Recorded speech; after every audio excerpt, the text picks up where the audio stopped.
Stress yourself. Event never starts.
there's a limitation as a movement, so we don't get excited and pass down limits.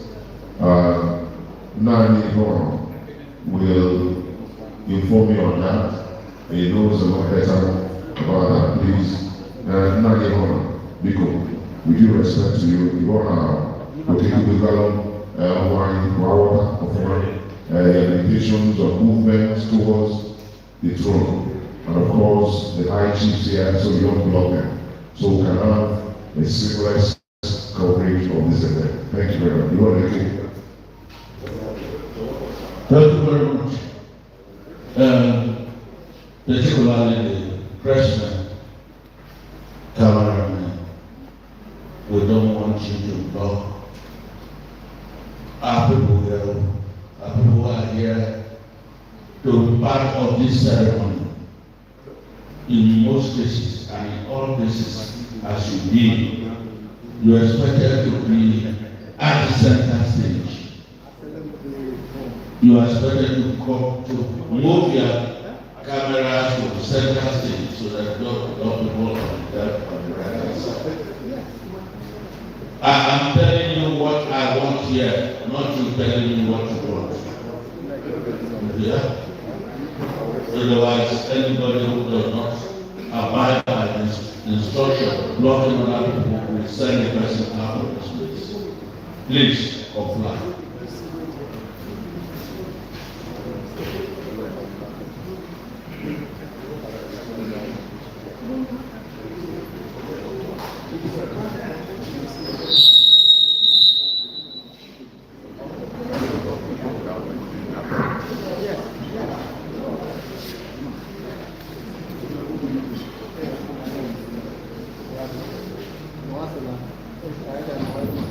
Thank you very much. Let's microphone give it to Trevor. So, thank you. No, heights of this. All right, this. Thank you. I know there are too many cameras in the house. Please, you heard what our daddy has said. Please, you'll be on the hours. Yes. Please, you'll be there very shortly. And it will be very wrong to block them. You can cover their view. And are you aware that you almost, stand in front of a new way? That is wrong. Now this job I take to school, when I take job, yes, years ago. So we know the level of the camera and the media. Yes, put it there, and let's, so that others can have a view, proper view of the occasion. This diagram, welcome you. Asaba Investment Summit 2025.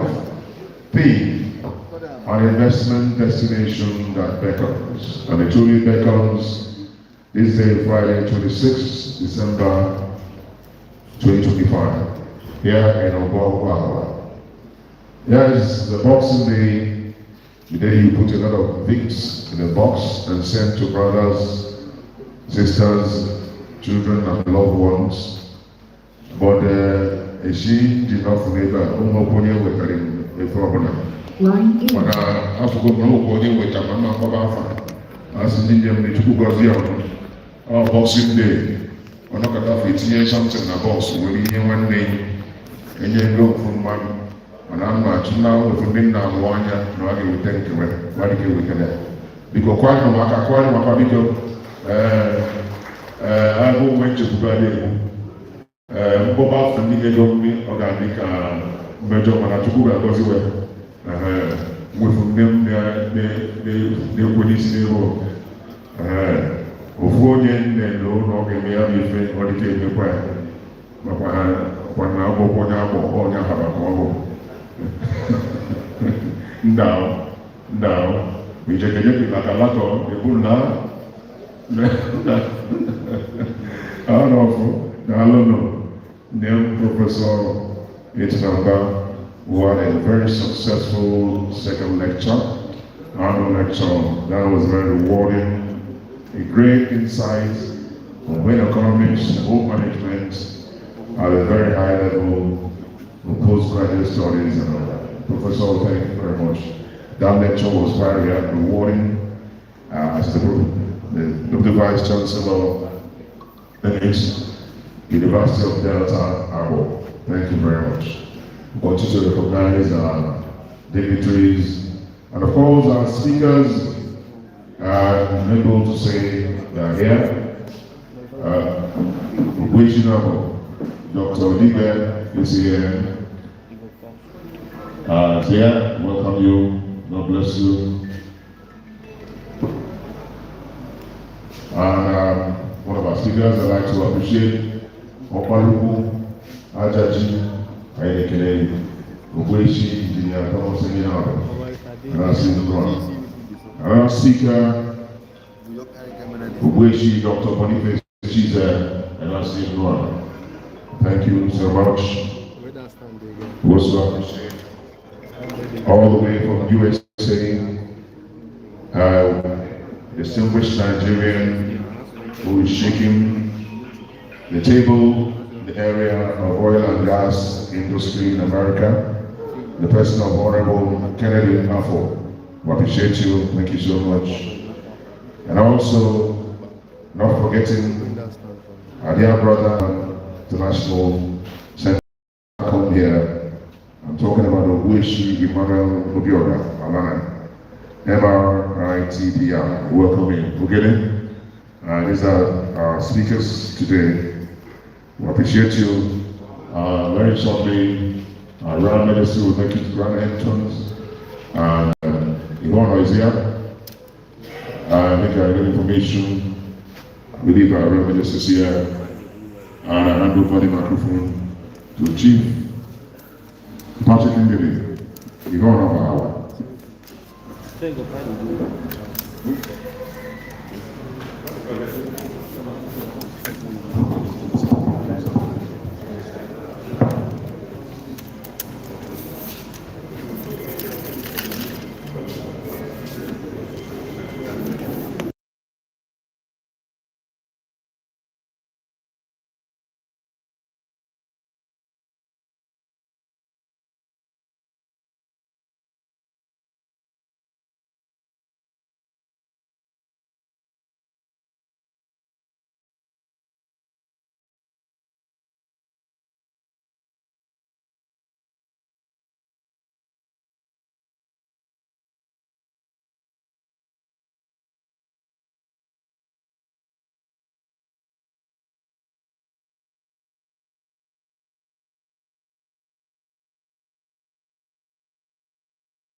Ahaba Ukwu ọmụọmụ etu si okwu nna anyị bụ Asaba Ahaba na agụ nwaanyị nwa abakalụ biko ka anyị nchara isi ọtọ ka ekenye nna anyị abụ ekwe ịtọ kenye agụ nwaanyị ekwe ịtọ nna agụ agụ nwaanyị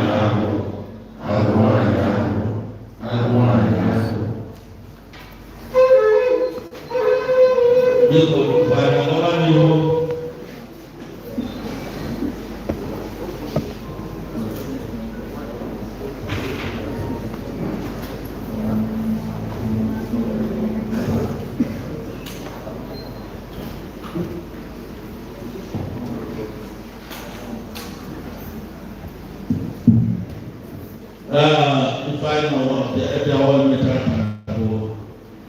Asaba Investment Summit 2025.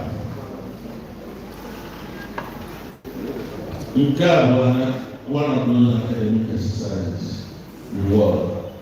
Based on this, ndị ahụ n'ebe a bụ ndị dị ahụ n'ọba bụ ndị ọ bụ na ọ ga-ama ife anyị ekwu na ayọ Ogwa Silva for who sees this opportunity go introduce the Nnago of Man when the government produce Agwa.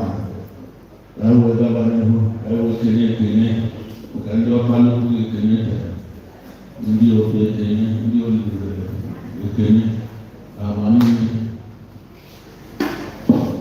in the Nnago, Asaba,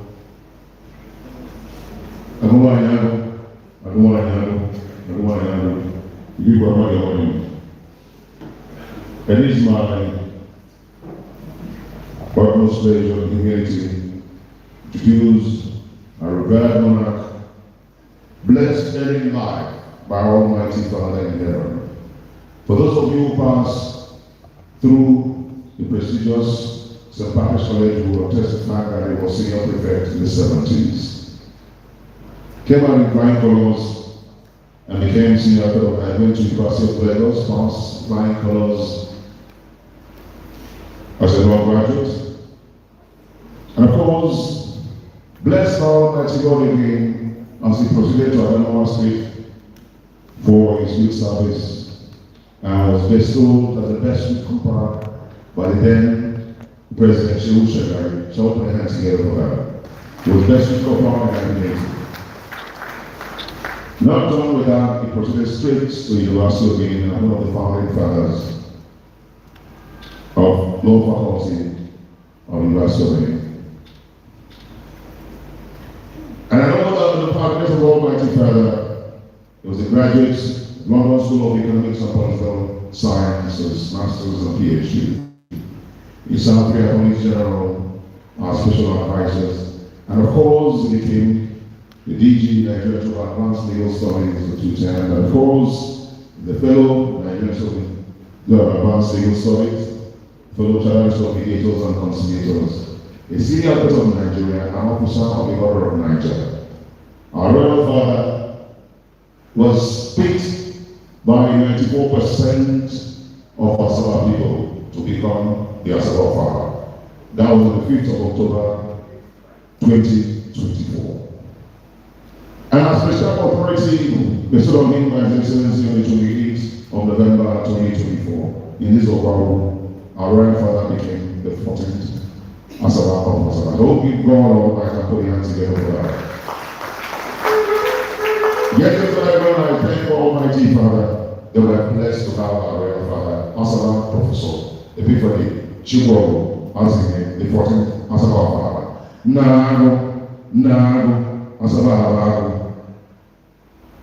Asaba is not alone, and will never be alone. Blessed by a wonderful grandmother who they made old 45 years ago in London School of Economics and and the governorate, and our royal mother is also a senior governor of Nigeria, officer of the Royal of Nigeria, on the secretary of the conference, and blessed by children. Almost all of them are lawyers. Ladies and gentlemen, put your hands together for our royal mother. Agawani, Valerie, Azeke, Oyefa.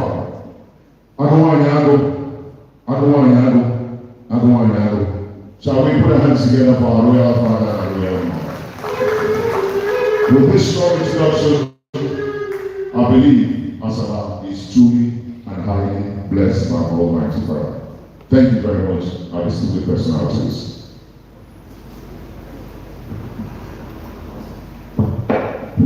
Thank you very much. Put your hands together for those who say your call. Nago, Ago, Ago, Agwani, Ago, Ago, Ago. We will go on morning. You will agree with me that today is going to be another very tight schedule for Asaba leaders, because immediately after this we will have the Asaba 2025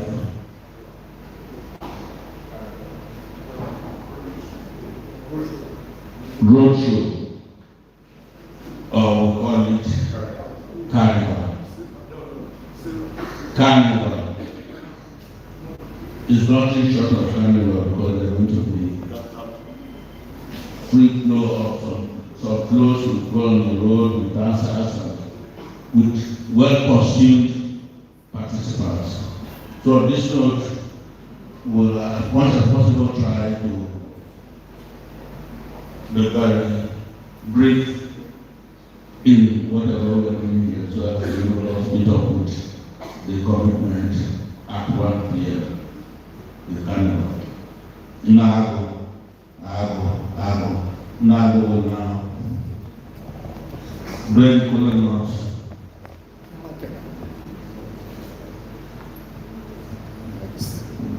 The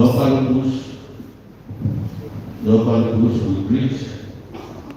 All of the Opalibus is the name to greet.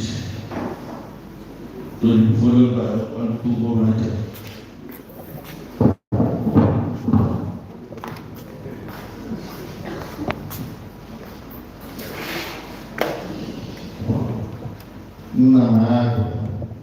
Namago, Asaba, Agwani, you very much. Ukwu government, please.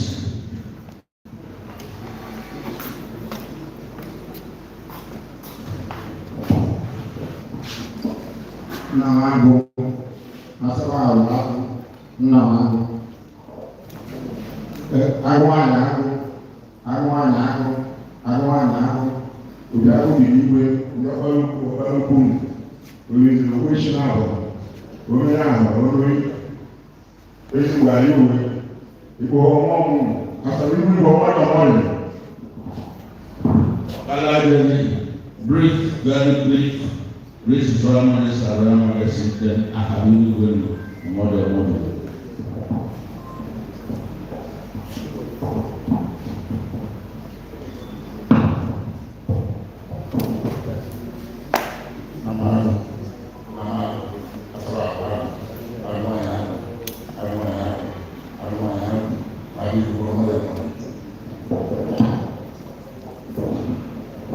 Well, they are Opalu, please.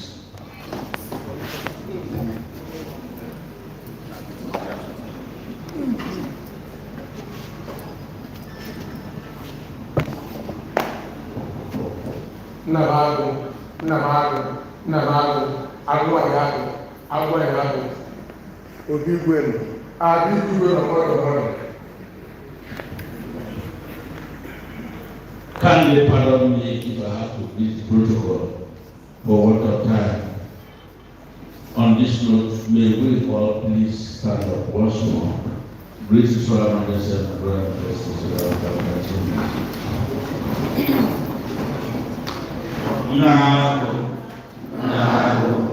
Nago,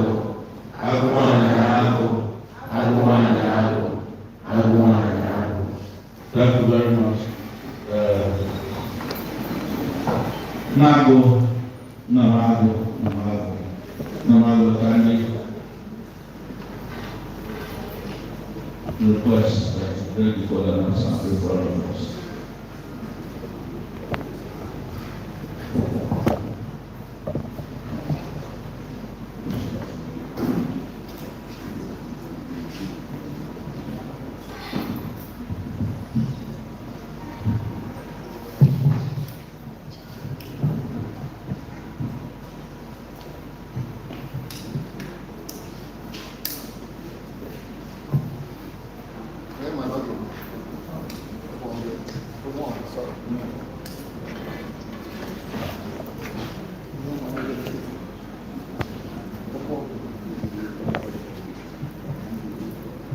Anya pode.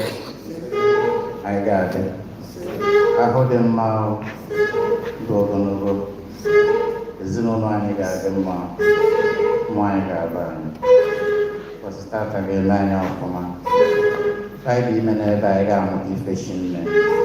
Again, you palanya ka we do Ahaba. Do that in a band. Anya Ahaba Julo. Anything might be no which book and misleading. I got thought that I will not have Christ for no one.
Kai kuna manya.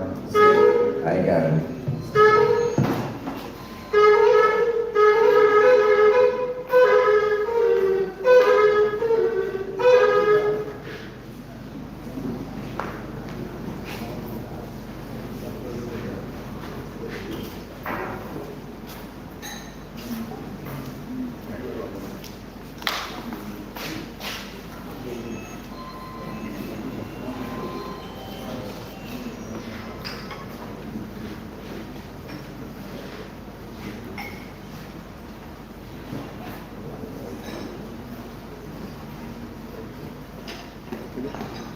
This one forward now. I will take it forward.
na ọjị aga obere abụ igwe na ọmọdụ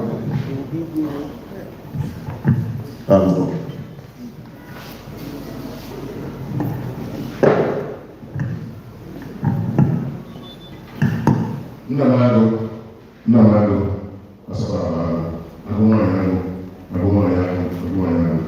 all protocol duly observed.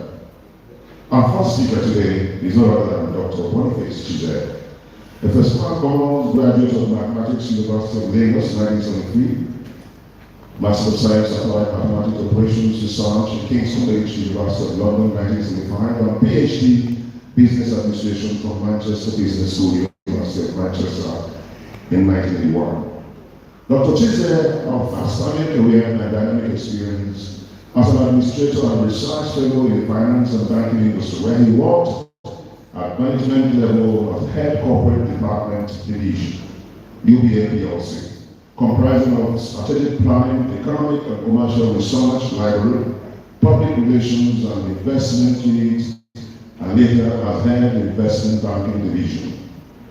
He represented UBA PLC on the board of River State Greater Colony Company, Nigeria Race Fund and Highland Bank, where he acted as board chairman.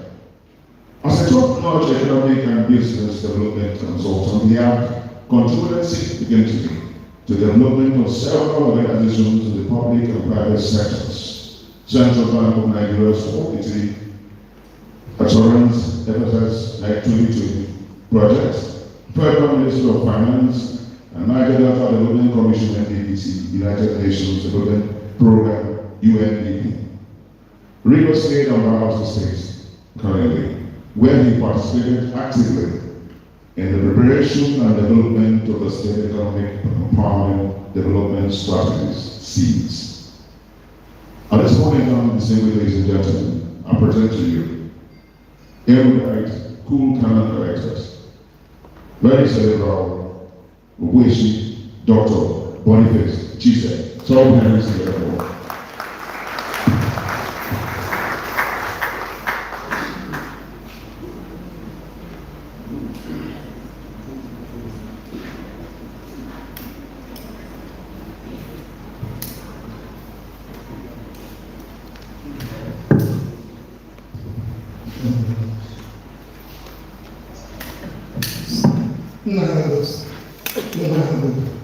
Asaba,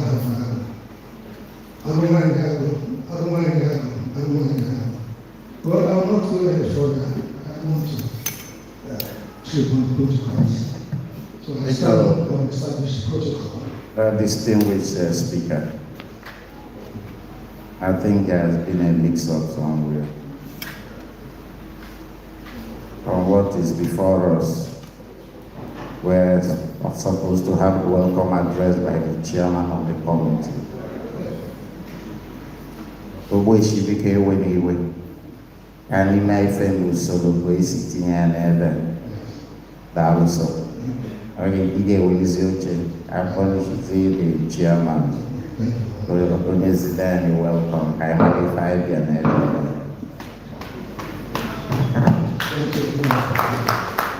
I sincerely apologize for that. I'd like to call on our distinguished Nigerian, the man who has worked seriously for this country and Asaba. And I know that by the grace of Almighty Father, I'm talking about Chief Ahaba, Organiwa, two-time economic advisor of the Delta State Government, pioneer chairman, State Investment Development Agency, currently the investment consultant for Delta Special Economic Zones. Please put your hands together for Chief Honorable Ahaba, Organiwa.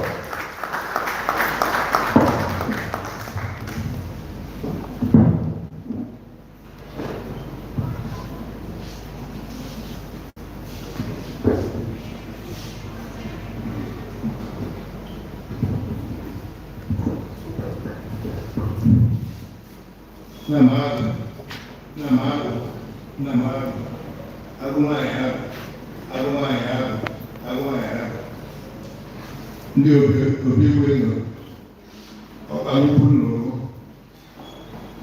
Asaba ikwu igwe ọmọdé ikwu ọmụ nọ Namago, thank you for the correction. We know that out of excitement, our MC wanted to fast track the occasion.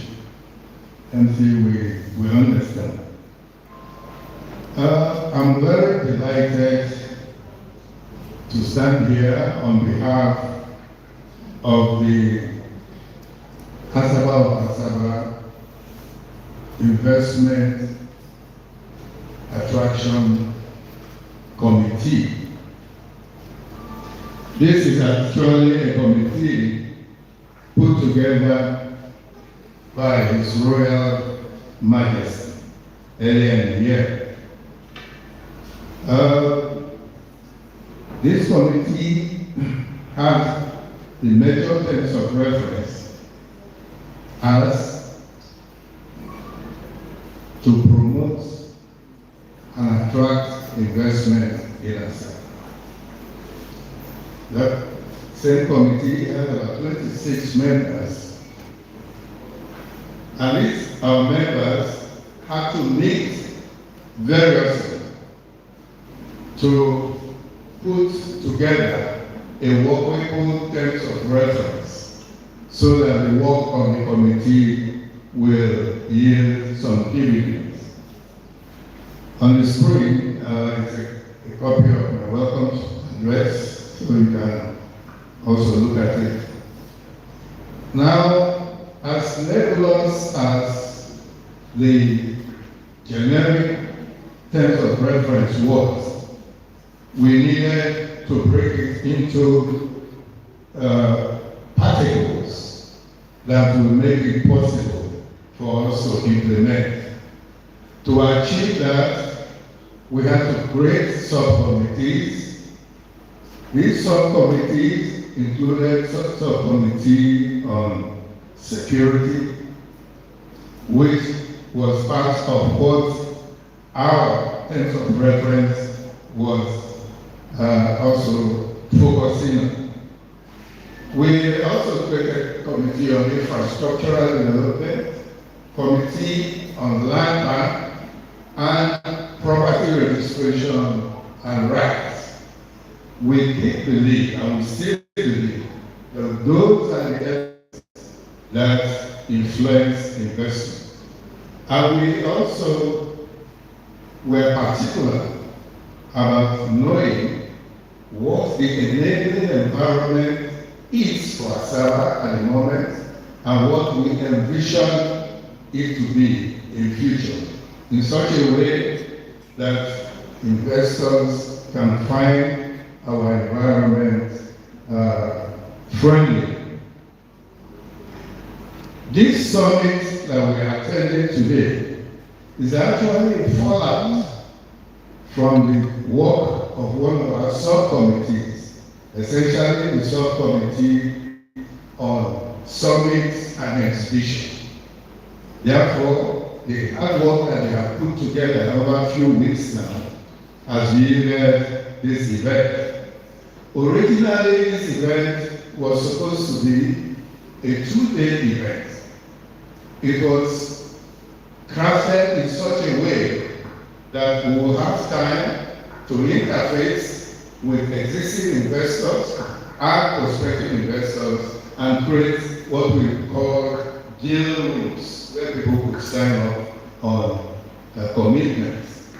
But however, because another very visionary program of His Royal Majesty is taking place today, which is the Asaba Day, as we all know, we decided to contract this summit to have a boutique-sized summit.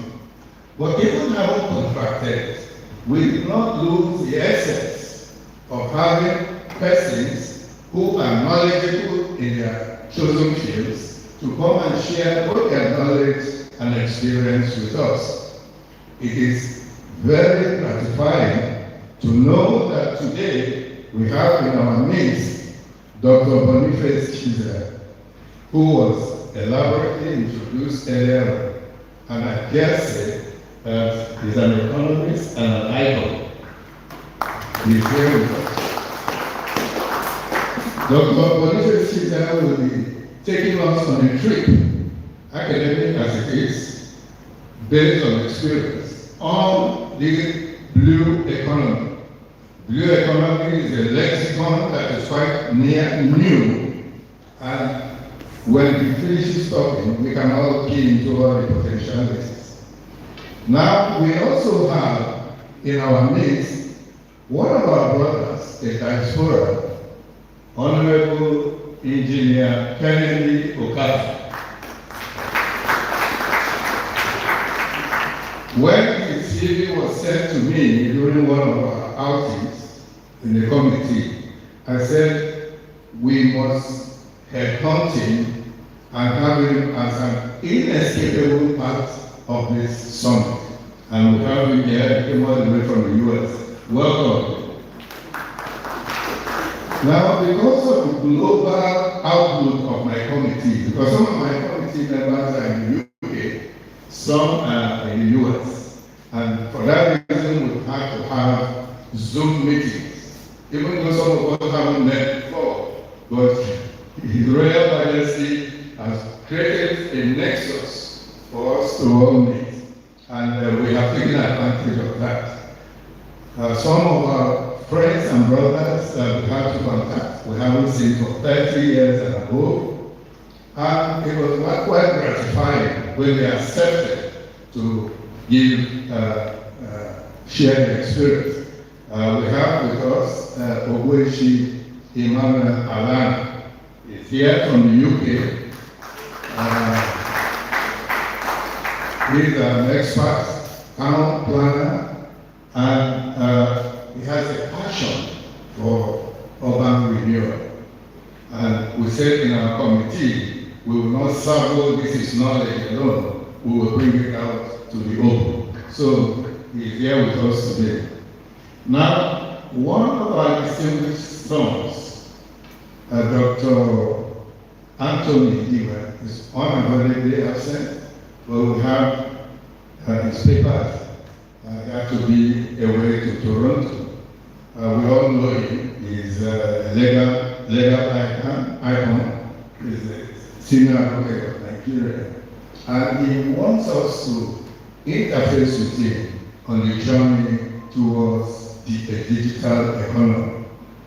Now, distinguished ladies and gentlemen, because of time, I will not want to take the sale of the feet of the speakers.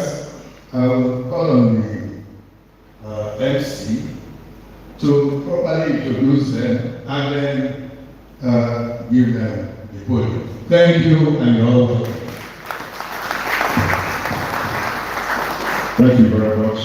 I believe Oganiwa deserves a resigning Oganiwa. Wow, put your hands together.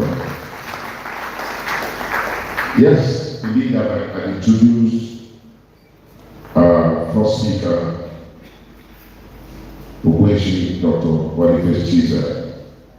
I need not to do this again, but I want to apologize. So open your hands together for a well-deserved applause.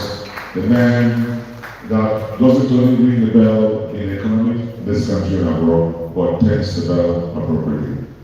Dr. Boniface Chiza, thank you very much. Thank you very much.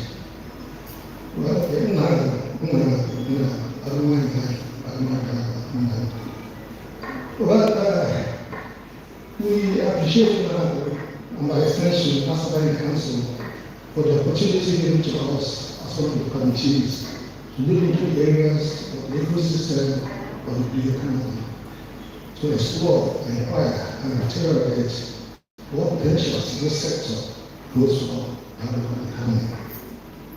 I think that we all appreciate, put this in context, this session we have is something that is very unique. we hear of states who are having summits. We're not to this extent. I think that what I appreciate from now, we're all really some dissidents.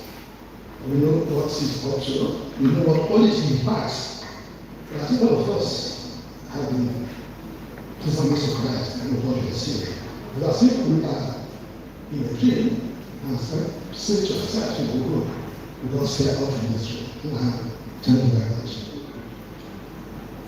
It was the fact that while we pride ourselves on the fact that we have probably the fastest growing state in Nigeria, some developments bring with them their own fair share of problems and challenges.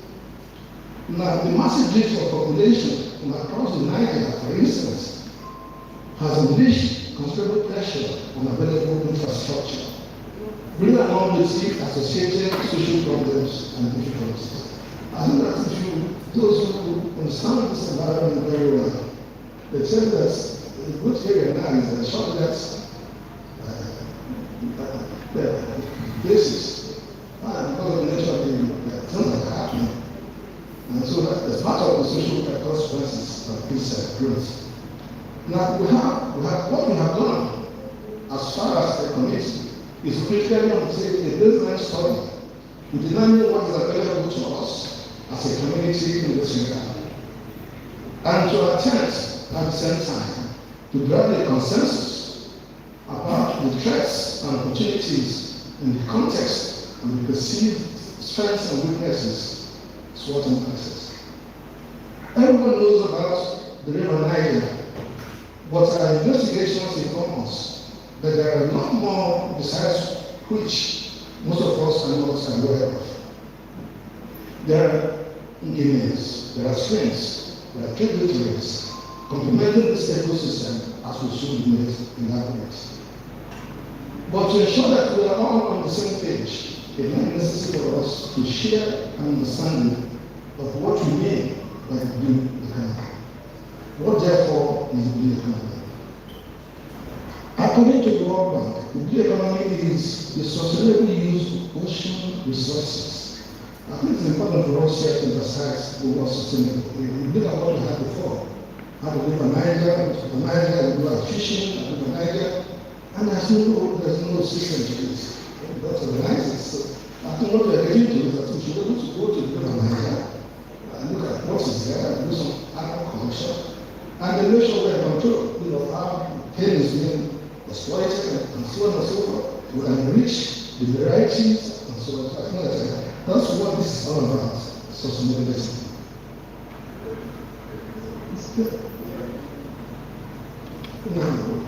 Okay, regarding the health foundation system. Now, the European Commission, on the other hand, defines the economy in a simpler term as embracing all economic activities related to oceans, seas, and coasts. I think that for us, we should put it in context, even at the level of national level. Well, we didn't do much about the economy until recently under the present administration. Otherwise, we just went along. So it's new at national level. And they say that it's never. So Nigeria's new economy leverage on the vast coastline, 803 kilometers for sustainable growth in fisheries, aquaculture, tourism, maritime transport, and offshore energy, aiming for economic diversification beyond oil, job creation, and poverty reduction. Now, these aspirations are driven by recently established Ministry of Maritime and Blue Economy, which is already facing its fair share of challenges. Some of these challenges include weak governance, piracy, and investment gaps, necessitating the urgent needs for strategic investments in infrastructure, technology, and cultivation of cutting-edge sustainable practices to manage the ecosystem. The river Niger. We have a present opportunity to dam the river Niger as a source of electricity generation and irrigation as the opportunity arises. The Nigerian Ports Authority could be lobbied to establish a seaport at the southern end of the river, as we have discovered that the shore of this river is deep enough to receive cargo ships with a view to solving the congestion currently experienced at the Lagos port, with the consequent payments of demurrage costs, with associated punitive costs, and difficulty of transporting cargoes down south and to the southeast. We think that the system, the bus system in Nigeria is not very balanced. So we find all the buses are concentrated in Lagos and the southwest. And down south, we don't have the Calabar and reports. I would say that it's a timely, it's opportunity that we should also be to insist. Good ideas is enough. And we should also have gifted with the seaports in Asaba. The National Institute for Freshwater Fisheries Research will be invited to take advantage of aquatic resources in the area with a view to the optimization of prevalent aquaculture opportunities.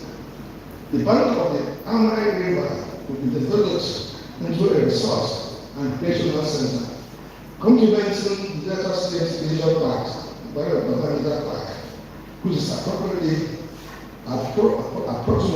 1 kilometer away. Asaba's strategic position as a gateway to the southeast and its proximity to major cities such as Onitsha makes it highly suitable for business and tourism development. All the above will only be possible if the universities of Delta State government could be persuaded to see a portion of the Ahaba River to the Asaba community, and preferably take direct responsibility for its development. I think that the state government should key into this. And so we say see it here because we are operating on Asaba's authority. So we say see it also. I think that the state government should really take this responsibility hands on. And the second one is Ahaba River. The coastal river will be acquired and developed into hotels, parks, and resorts to be named Asaba hotels, parks, and resorts, complementing the existing Mandela Garden. Now we talk of the economy, we don't want to wait from leisure, tourism, and so we want to do that. Actually, things will have to fall in place. Things like security, cleanliness, things that make this attractive, so that it become a preferred investment destination. The completed facilities will be handed over to any professional hotel management company. We'll have examples here. The best restaurant, Elon Musk serves for effective management. The government has no business in management and have to find a way that. So any development in this respect, as we for investments, we should make sure that we get professional managers to undertake the responsibilities. At the marine end, more grading is advised in due course to enhance maritime transportation and promote fishing activities, traveling, which will boost commercial activities. A boat jet to pier should be constructed to facilitate safe docking and movement of passengers and goods. We had a semblance of such facility in the Eastern Pass when ferry services were available. Myself and Peter Amazing, we used to be down the river Niger, and we knew what was happening there. We used to do the ferry, we would go across the river Niger. I don't know why that's not happening now. If you look at the condition we have, we were doing the season, crossing the bridge. And it's something that we try and make sure that we exploit. What transportation services would operate to and from and now on mission and go communities and other viable distant locations as feasibility studies might recommend. So we have to really create and capitalize on river transportation. It's very important. Use the condition on the road as long as you can control piracy. There will of course be the need to establish an administrative office with modern departments and Ahaba lounge to attract and embrace passengers and enhance passengers' experience. Sand mining process. Members of our community was encouraged to participate in lucrative sand mining business. This business is already profitably sustained by the high demand from the construction sector in Asaba.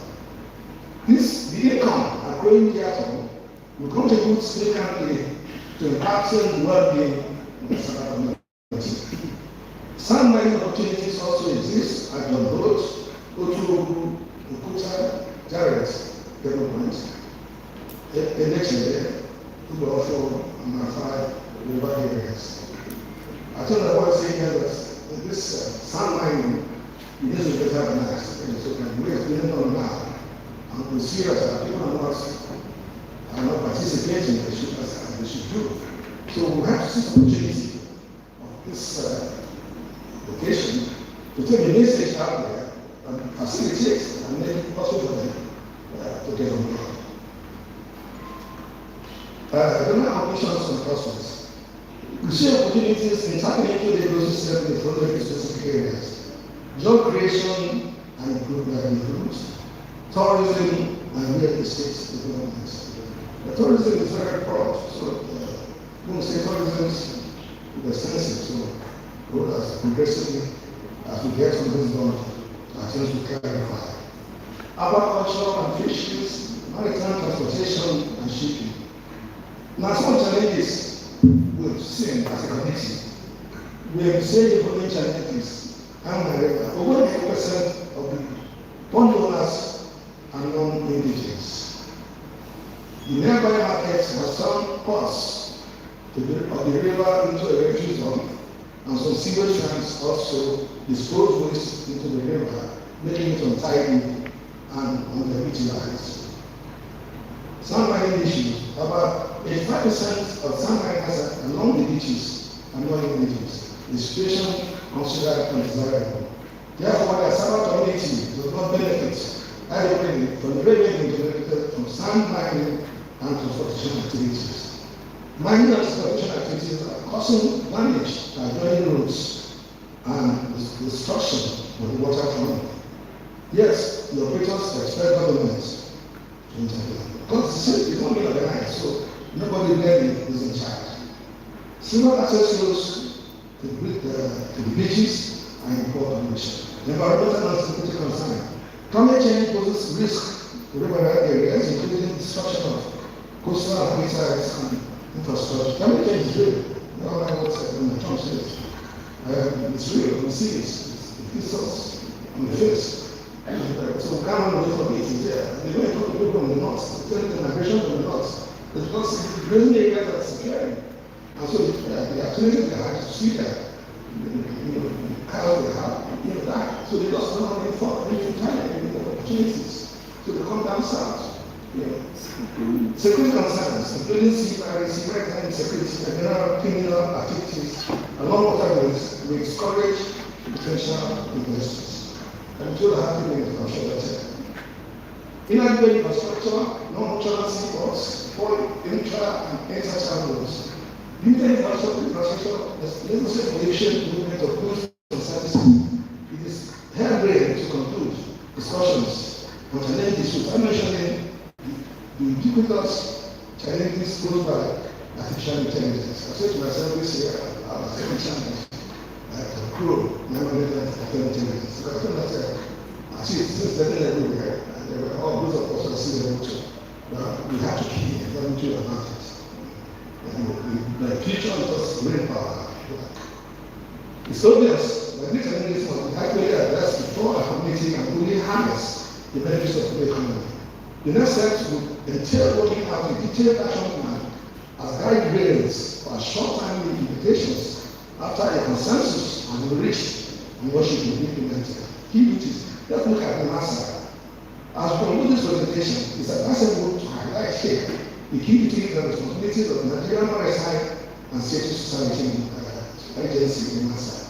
As a guide, since we might of necessity have to adapt this equivalence, and be a well-aligned and more realistic version for our own purposes. Key functions.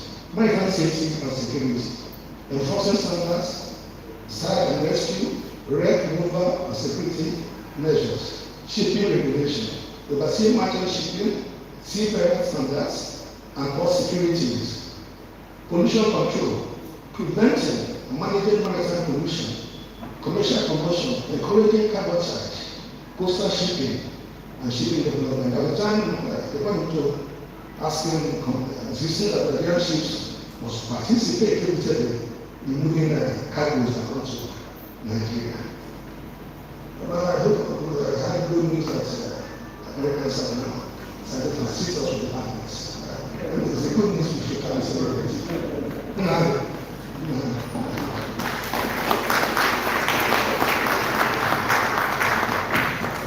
Thank you very much.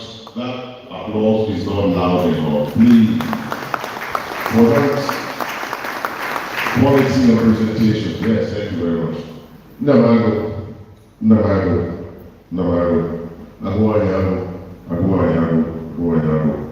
You give God money. I will show that dear brother has delivered so well. I know he has more to say because of time. I'd like to inform our next speaker there are 20 minutes. Who is the next speaker? He is Ogwa Alana, member of the Royal Town Planning Institute of Chartered Town Planners in the United Kingdom, with more than 42 years practical experience as principal manager from different local planning authorities in addition with his private practice. He is a BSc holder in sociology, postgraduate diploma in economic development, postgraduate diploma in town planning from the University of Westminster, London, Master of Science in Urban Development and Planning from University College, London, and diploma in industrial management from the Center for Business Studies, London. Prior to retirement from the London local government practice as a chartered town planner, Alana assisted in the development of a series of adopted structures and local plans in guiding and land use planning within different local planning authorities.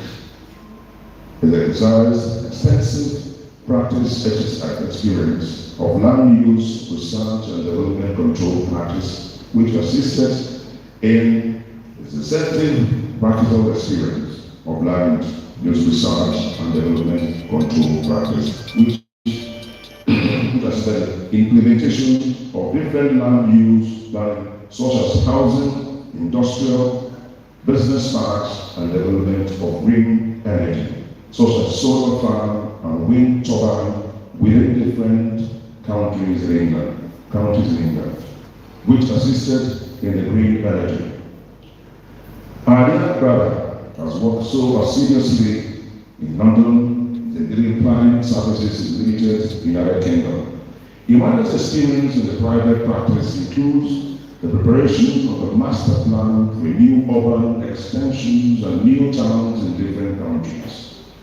Such project management enabled him as one of the first black town planners with his white colleagues to be invited to South Africa in the early 90s for the preparation of a new town which the late President Mandela became president, when Mandela became president. Ahaba worked assiduously and a shining example to what a very hard-working Nigerian can achieve. Despite his retirement from local government practice in the UK, his passion in land use planning continues to take, hence is keen to share his town planning experience in order to make Asaba a place to live, work, and invest. As a result of his current marketing, some efforts has to be made, and that's what exactly what he's doing. The Asaba Investment and Infrastructure Committee, and as the assistant chairman, providing him the opportunity to share his land use planning and sustainable development experience and skill for the preparation of the new Asaba master plan. That is currently with a private firm outside Asaba to prepare. It is an opportunity for the Asaba Kingdom to have such a first master plan after 24 years of operating National Health State, and Asaba capital. And distinguished ladies and gentlemen, with due respect to our real father and our real mother, I present to you Ogwa Imane Obiora Alana, member of the Royal Planning Institute. Put your hands together on the steps of the presentation. Sino Ogene, Ogene, Sino Ogene, now I'm going to one.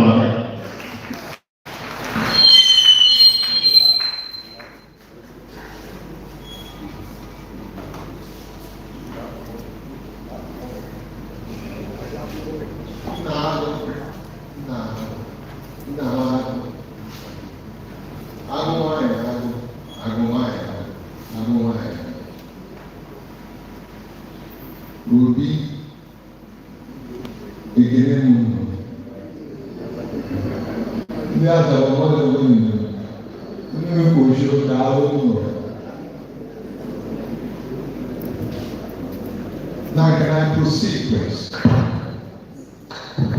And I forgot can do it next week.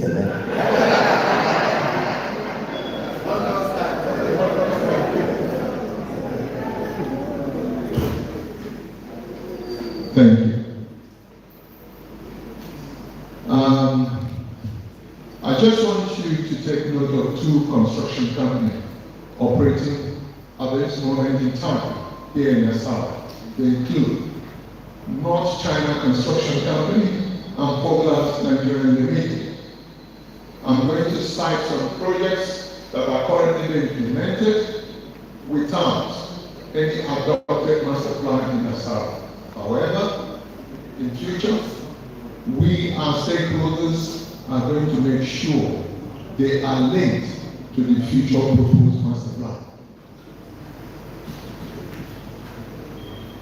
Purpose of this master plan presentation include not of the list, scope of the planning framework, importance of spatial planning for Asaba, economic growth, overview of development challenges and opportunities. Asaba in context, background and SWOT analysis. Strategic proximity to Onitsha and major highway is a blessing.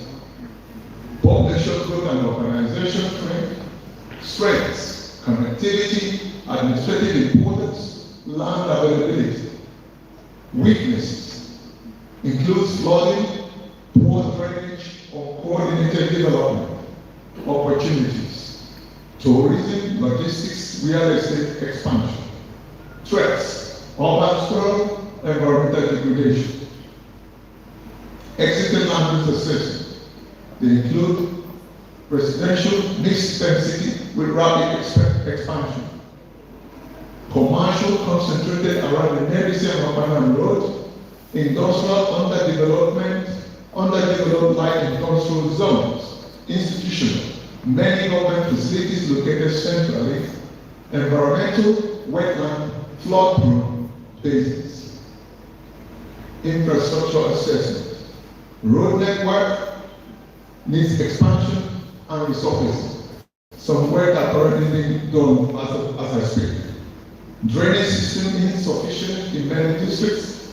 Power supply increasing demand with urban growth. Part of the solution I will be recommending in this occasion in the master plan. We are going to tap on what is known as solar farm and wind turbine wherever it's appropriate, especially solar farm. Ahaba and Asaba, the suburbs, I think we have availability of land which can enable us to address the issue of power supply, which will be linked up to the existing national grid. Asaba will use that, sell part of it to the national government, and the rest will supply power electricity to the residents and industries. Water supply inconsistencies requires long-term planning. Waste management needs to monitor facilities and recycling hubs. Development vision for Asaba 2030 to 2050. A sustainable and well-structured capital city, improve urban mobility and infrastructure resilience, strategic economic clusters to drive growth, well-planned residential communities, environmentally balanced and smart city ready. Proposed land use structure. low, medium, high density residential zones will be addressed in the future master plan. Central business district expansion to accommodate modern businesses, industrial corridors and logistics parks, recreation, sports and cultural zones, green belt and environmental protection areas, strategic economic corridors. They include Central Business District modernization, Okana Ibuza Growth Corridor, Asaba Airport Logistics and Technical District, River Niger Tourism and Waterfront Development Zone. As I've said, those two companies that I cited before, I'm going to show a video slide showing the current work being done, known as Waterfront City and Niger City, currently taking place, although they are not linked to any master plan. Market modernization clusters, transportation and mobility plan, road hierarchy, expressways, arteries, collectors, local streets, public transport integration, buses, shuttles. I don't mean get on this occasion. New bypass will reduce congestion, pedestrian walkways and bicycle paths. We need it for exercise and for our well-being. Smart traffic control and signage upgrades, drainage and flood control strategy, citywide drainage walk master plan, retention ponds and water channels, protection of natural waterways and wetlands, use of modern flood control engineering, integration with roads and utility plan, drainage flood control strategy, city modern utilities and public services plan, modern water distribution network required, power optimization and alternative energy integration, which I mentioned before, ICT backbone and smart infrastructure, healthcare facilities planning to go with our organization. What we tend to do here, we build 300 houses without considering any utility or amenities that we sell them. In the master plan, there will be a quantum of residential building and district that will be linked to health facilities rather than depending on SMC. Schools and community facilities distribution. Phase 1, priority project, 1 to 3 years. Drainage rehabilitation and road surfacing, city beautification and signage development, central business districts reorganization and traffic management. Pilot electric street lighting corridors that will help us to solve crime issues. Initial waterfront cleanups and tourism enhancements. Phase 2 project, 3 to 7 years. Development of new residential districts, establishment of industrial and logistics hubs, market redevelopment and expansion, including Ukwu has to be modernized. Large-scale road expansion programs, green parks and public recreation centers. Phase 3 project, 7 to 15 years. New city district and long-term expansion, full waterfront development, which I mentioned before, technical hub and innovation city sector, regional transport terminal, smart city grid activation. Expected socio-economic benefits. They include improved land value across Asaba and its environment, massive job creation from development projects, attraction of investors and private partnerships, reduced flooding and cleaner environment, better living conditions for residents. Consultants, delivery. GIS mapping and spatial analysis will be inputted or implied within the new master plan. Urban design and 3D visualization. Local plan will be adopted as we see at the moment. A big man can be able to build 7-story beside a bungalow. What we do not consider is the proximity of these two different mass and scale of buildings in terms of the intrusion of privacy, loss of sunlight, or loss of amenities. The 3D visualization will be able to resolve such issues. Detailed land use plans and zoning. Infrastructure and transportation proposals, implementation strategy and stakeholders engagement, complete master plan documentation.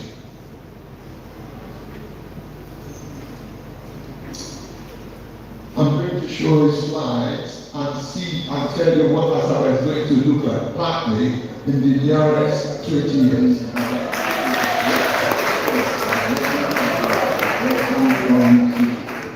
When completed, it will be the best waterfront stretching from Delta State and across the whole southeast of Nigeria. The existing work is completed and all that remains is actual construction. But before construction commences, there must first be the issue of compensation for the host communities. That is very often a sticky problem because you must deal with different groups, like those who are for the project and those who are against the project.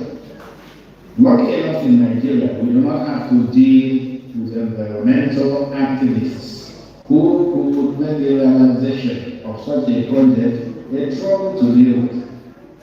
This is important considering that the area in question is a swampy area that provides a conducive ecosystem for the growth and survival of many animal and plant species. Nigerians do not worry so much about that for now. The whole swamp must be filled up to 3 meters and 12 meters in different parts, depending on how low it is. In this reclamation effort, the whole ecosystem must be destroyed. We will give some deeper analysis of this project and see if it is realizable. But first, let's listen to the promotional video highlighting the project by the sponsors of the new system. Immediately after, we will look at the challenges facing the realization of this model city along the bank of the River Niger. Don't forget to like, share, and subscribe to our channel. Please, let's go and see the promotional video.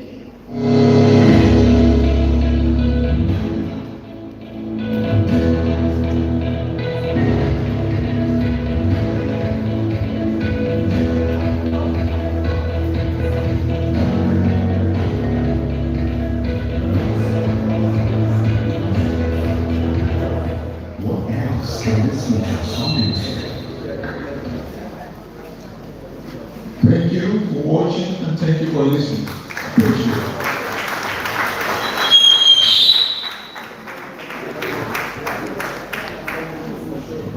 Thank you very much.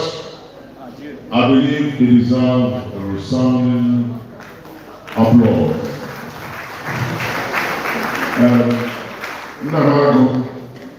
Nnamagụ, Asaba Agụwanyagụ, Mayagụ. Eziokwu, nwere ụfọdụ ndị ugwu anyị mara ekele. Rụọ ha ma representative, biko hụrụ ọrụ maka biko. Daalụ Nnamagụ, nna m ka bụ sọ. Abigwe na mmadụ ya mmadụ. So, ọganihu achọrọkwa n'itinye ọnụ n'ife ụlọ mere. Mana anyị amaghị akụzi onye ekwusi oje nọdụ anyị. Ọ ga-enwe ihe ndị ga-etinye ọnụ n'ọtebụl ya bụ the culture anyị dị used to. So na mmadụ na-abụ ọkwụgo okwu ajụzi Ahaba ọ ga-ekwu enweghị itonye ọnụ na ya bụ na a ga-eji mezi ka ya bụ okwu ka o wee dabasị ya na ndị be anyị ga-ajụ ajụjụ n'otonye ọnụ ka anyị wee gabazie anyị nwe time maka oge ọbụla nsị na carnival ga-ebido bụ oge ọ ga-ebido. So na anyị nwere Daalụ. Nna eziokwu igbo nwaanyị si ka mmepe ọsọ mana ife kisi kwe wọ nọ sọrọ ya bụ si na nna agụ daalụ sọ. As it is now, we have to take it the way we are planning earlier because of time. So I'd like to call on Ogwa she's there.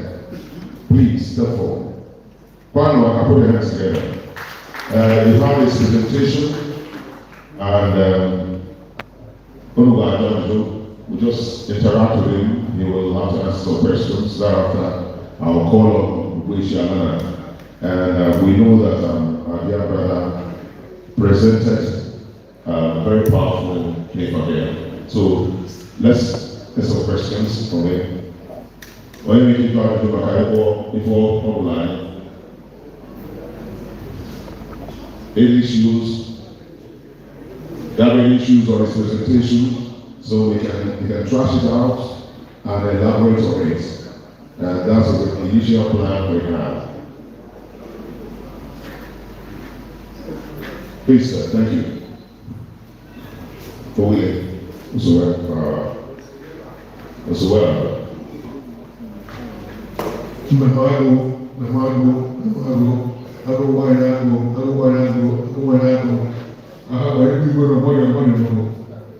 Thank you, my able brother and practitioner. You are now an ambassador of the blue economy, marine and blue economy. I remember, yes. The Niger is what makes us to talk of blue economy national. Gịnị ka anyị ga-eme ndị be anyị ka wadebe ugbo azụ na Naịjirịa? What shall we put together? What bankable projects ga-eme ndị be anyị ka ọ bụrụ nke obi for the lowest hanging fruits that we can take away from this important summit?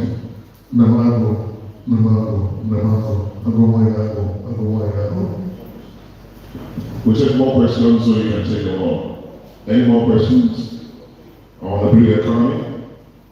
You guys spoke on the blue economy potentials and investment opportunities in Ahaba.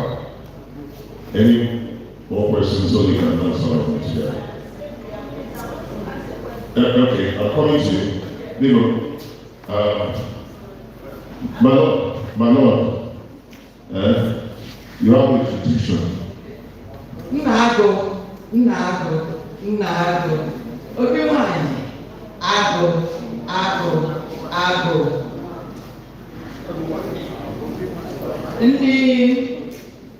Ndị eze ekenekwa unu igwe, ndị Olise ekenekwa unu ụmụ nwanyị na alụmụ nnọọ ọmụmụ ndị niile nọ n'ebe ndị Ahaba nnọọ.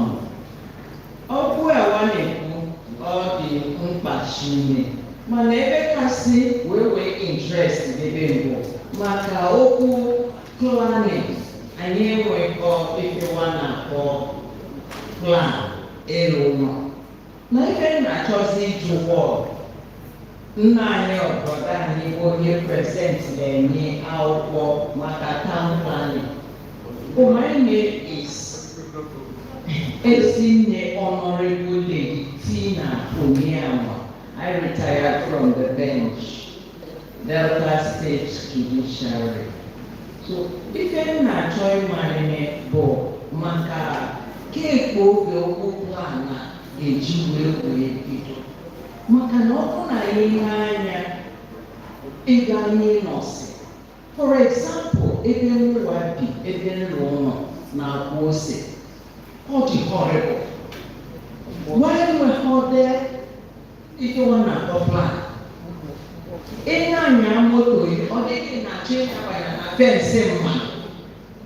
Ihe ekwekwe ọkwa nke ọkwa na-ekwu. Wabịa pụtakwa na mepesi blọkụ. Kpọchikwa ya bụ ụzọ wee ga-aga. So kezie ka oge anyị ga-eme awareness so that ka onye ọbụla mmadụ na nwanwe ife nwa na-akpọ na ike ịlụ ụlọ na ụlọ ebe ị ga-apụ kwa ga-etinye ozi biko galana ị ga-akọwakwa ndị anyị oge ọ ga-ebido kwuru this town planning daalụ. Alụsọ, ya bụ nke a na ịrụọ. Naanị Chize Bushi.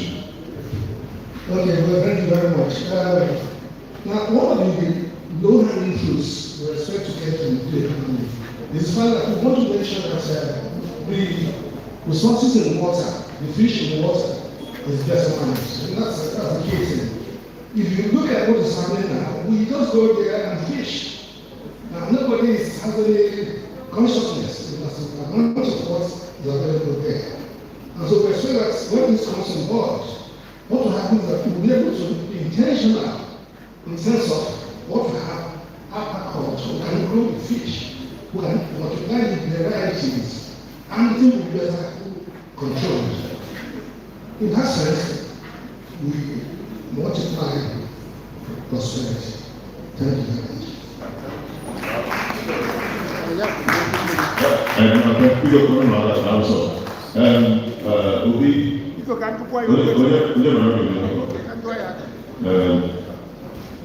Don't worry, I'll come to you.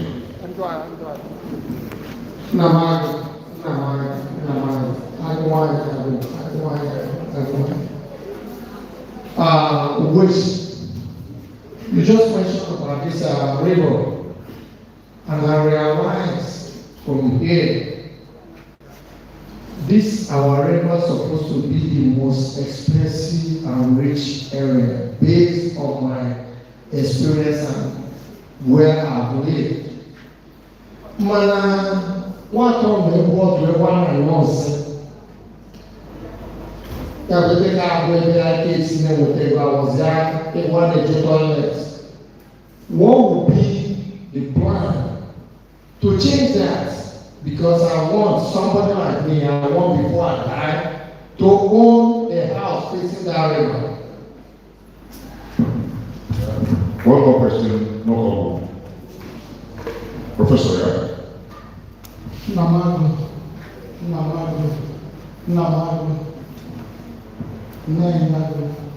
Abuanadu. Because praying, they are praying. Because what we can choose I'm not thanking you now. I'm thanking you Asaba of Asaba. That's the modern Asaba for this initiative, for this summit.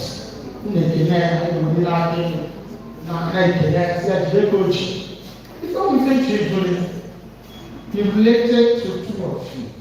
Oh, we are small. Talking about that behind it. I know my Asaba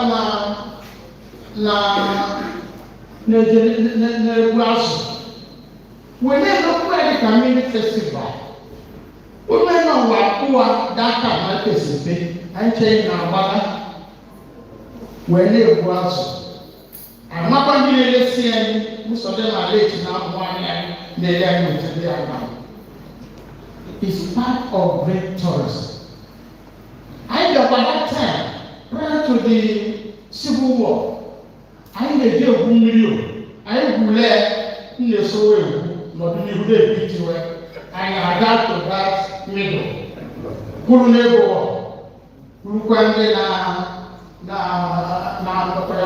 So can say me to see we are creating that because people are very vibrant and just trustable. And I have the lesson. If I did to simulate our youths, open ferry or modernized way, and a new one, and initiate lifestyle book. But I know man not doing Ghana mental, Ghana to a lot that this thing. We want a very big fish area when I finish because we can try the best to utilize and then we are entitled so that we can improve the progressive of us. Thank you very much, Professor. No problem. I'm actually I'm quite glad about it. Well, thank you very much. Which now? That's it. Yes, thank you. Uche kwa ambassador Uche kwa Nnamagụ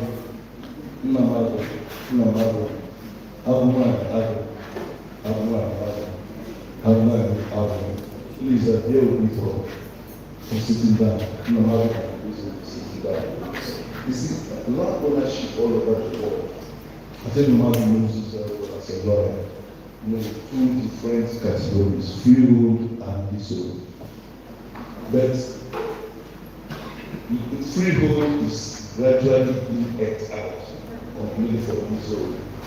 You know, they still get in the war, you get land forever. You know, you don't take land from owners forever. it's not possible. Because God in Asaba, in that GRA, land was given forever by previous because the God was, we were not prepared to just give our land forever. Ahaba was talking about the new city. Is it called the new waterfall city? I know about the people name what the new waterfall city. Is it free? Is it on this road? What are we doing? Have we mapped out the areas? No.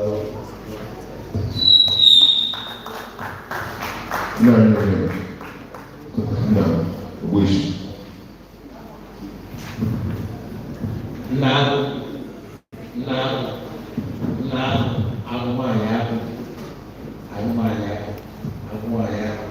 people apologize first of all. I didn't wait for this. I prepared on Saturday my own boys from Benin. I found some to my house. And it's my man have to watch it because all I was saying, no can just pass. No was it some city. So yeah, can do just late. Now, economic summit had been very happy. And you may Mana, even the low, I'm only which 65% for investments and all that. But I think even the Pabo, I don't want to I need the participation I need in our economy, the almost zero. Either they go to my or they go to my own. You go for one house, you go to the way. Or people our participation in the economy. That's the problem I need in Asaba. We are not part of Asaba economy. So I think that should be our main concern. And then education when they can you all Igbo. But I think have changed. All Igbo was nobody keep create all Igbo like that. So can you see people indoctrinate everything? Can you change here from Igbo to create Igbo? I think that should be the major thing because if Ogwa to be here, Ogwa came with that mindset, we are not going to keep doing it. So if I need Igbo, can see the immediate empowerment, you will able care of mind, care. We have to meet the world. But they are not putting it to the economy. What you can do there,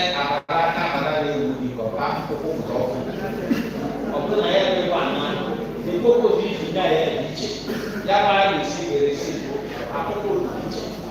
so you not achieve any results. So who are you? I need to get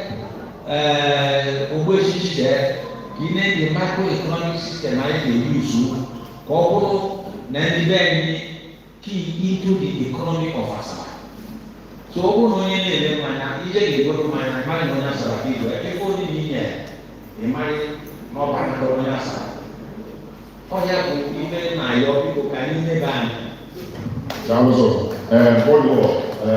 So many questions have been asked. Please kindly stand up with due respect. After what she said, I don't know, we'll take on because some questions are in touch on your presentation.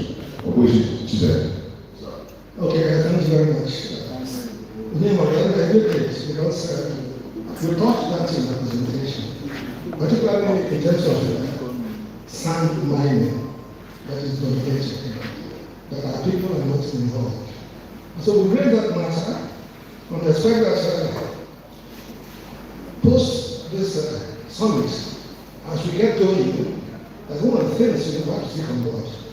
I don't know how we're going to do it, because in writing maintenance, we are not entrepreneurial, we're not single. And so when you talk of us, being overwhelmed, that's why now I see something that I don't know if that's going to happen. Should be here. She know that course. I went to Mass at Lucky Japan yesterday. I said to my companion, it's all not Asaba. And I go to St. John Boston, also, it's almost. But that's the fact of the situation. But it's something that is a point. And it takes some reorientation. Because something that we can do today, that's the guideline. I have children in one of my committee. I know that Bishop Obama was the one sitting there. It used to be change to me. Sorry about the explanation, guys. He's a member of my committee. He also a member of my committee. Issue of land use and so on, I think I have address that, so we can't have freehold anymore.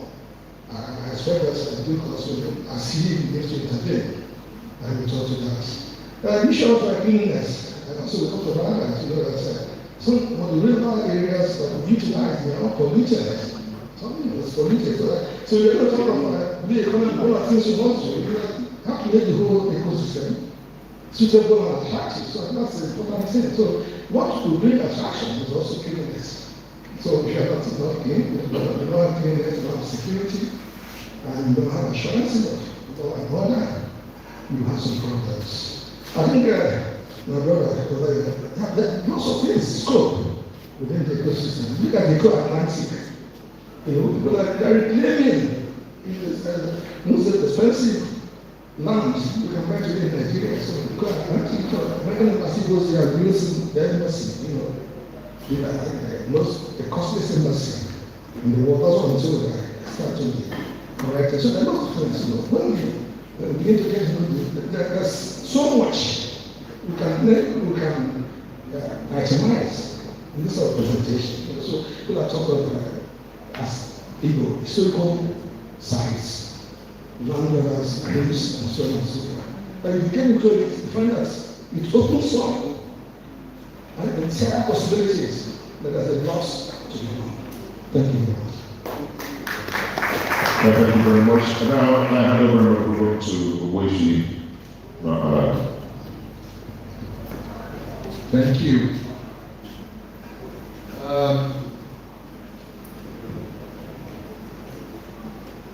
In view of the last speaker, based on my own professional experience, only advanced blue economy where you have action plans. Obi, if I should come straight to you, we have what is known as environment agency within the state. It is their responsibility with their other subgroup to monitor the degradation or pollution issues surrounding our river or waterways. But how the system works in Nigeria, not necessarily Delta, it's not controllable, and that's our problem. When we talk about land use, I'm going to refer to Asaba in particular. There was, say, if I'm not mistaken, roughly 10 years ago, there was a wind rush. People made land. If you go to a place called where Tina is actually living, I think it's something Okocha or Okorocha. What's the name of your layout again? Abosi, thank you. I took pain, drove down there, despite that using 4x4. It was horrible. What you have in Asaba is surveillance plan. Far pass it to the Ukwu. Plot in car. It wasn't designed as a master plan. The way land. Okafor will be here. James will be here. Clara be there. There's no coordination. So if I be interested, sorry, I'm going to divert to my native language in order to sell my view. All the money there are in this year, when I drove around, to be honest with you, I was shocked. Majority of beautiful houses in your view is not even owned by an Asaba person. Majority of them are outsiders. They buy the land from our children or our adults. Nobody was in control of anything. To be realized here, Ije Opibuzo is a what we call in England urban extension with a master plan, but it's not an extension with a plan.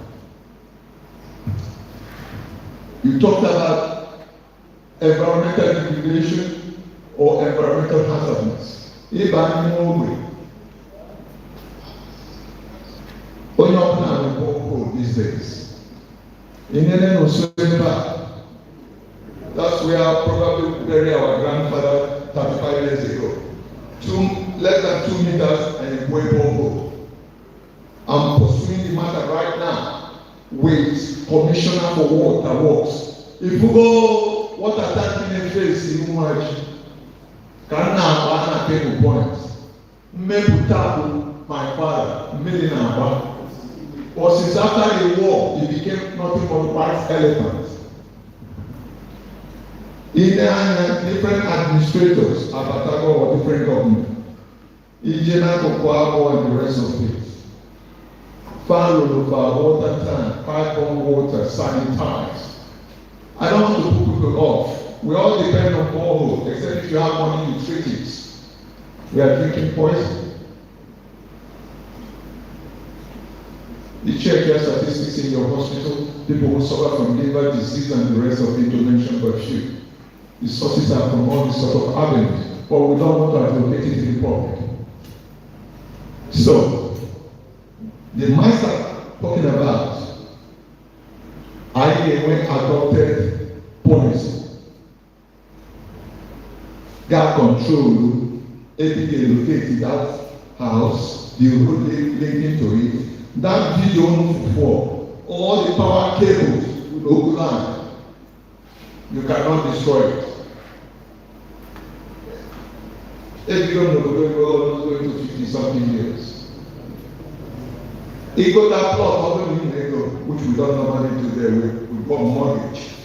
But let's assume we go plot, find and prepare good utility or facilities. All you need to do, that's your building boom card. Follow you hook into gas, you hook into water, and the rest of it. We don't have such land here. Oh, my man, GRA, as my brother said, it's all rubbish. Rubbish. Ahaba. It's leading to nowhere. It's not taking the challenges because of that waterfront city and Niger City. They are not who got down. The whole idea is to channel all the water, rubbish, and everything to River Niger, and that's where the blue economy will then harm. They will adversely harm that environment, but it's a different story. Under the control of environmental agency, that can be controlled. Master. My sister Ogwa create this master plan just for the benefit of everybody here. I decided to visit Asaba on this occasion. I told my wife I'm going to spend 5 months. Out of that 5 months, 3 months, we went to some offices. The Directorate of Town Planning and City Nigeria were aware. Master plan partner is prepared. I was shocked. I went to get some statistics and data. Nothing to give to me because they were divorced from that arrangement. Rather, they passed on the master plan, which is going to cost us from what I worked out more than 2 billion naira to an outside consultant somewhere in Lagos. Anyone and other people about our details and our programs were not involved. So under the chairmanship of Ahaba, for example, we are going to be the enablers. I don't want to use the word pressure groups because all the different interpretation in politics to make sure they address our needs. Yeah, back the out from Lagos, let them come and back. What I want all the head of the airports to do for us, every one of you will be consulted and you get in touch with your villages or your residents to make a contribution of views to any proposed master plan. Nobody see. Now, yeah. Also, where I have dealt with friends over there, I refused their proposed plan because it didn't comply to adopt legal documents. We go to an appeal, check their internet. I want so many other appeals. I refuse you not because I hate you or because Nebo, a white man, you didn't comply to standards and control. Can I do it here? It's a different story. To conclude, if any owner identified as problem there will be looked into, but you will be consulted and share your view.